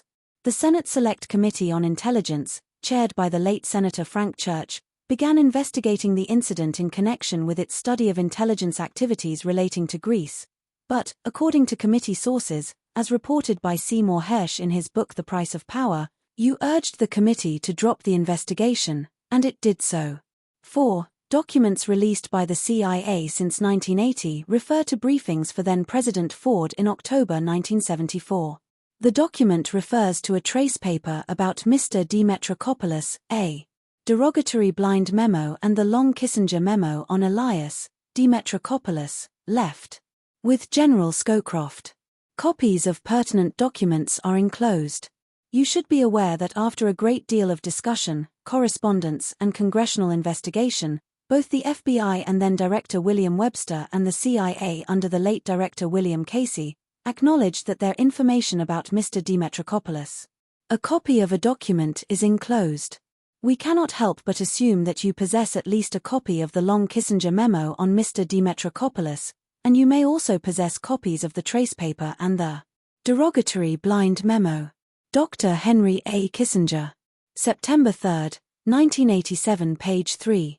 We ask that, in order to complete the historical record, you provide Mr. DEMETRACOPOULOS promptly with copies of the mentioned documents. Sincerely yours, William A. Dobrovier. Enclosures. J.K. Thank you for watching the Learner's Library. Please like, comment, and share. Don't forget to subscribe and press the bell icon for more amazing audiobooks.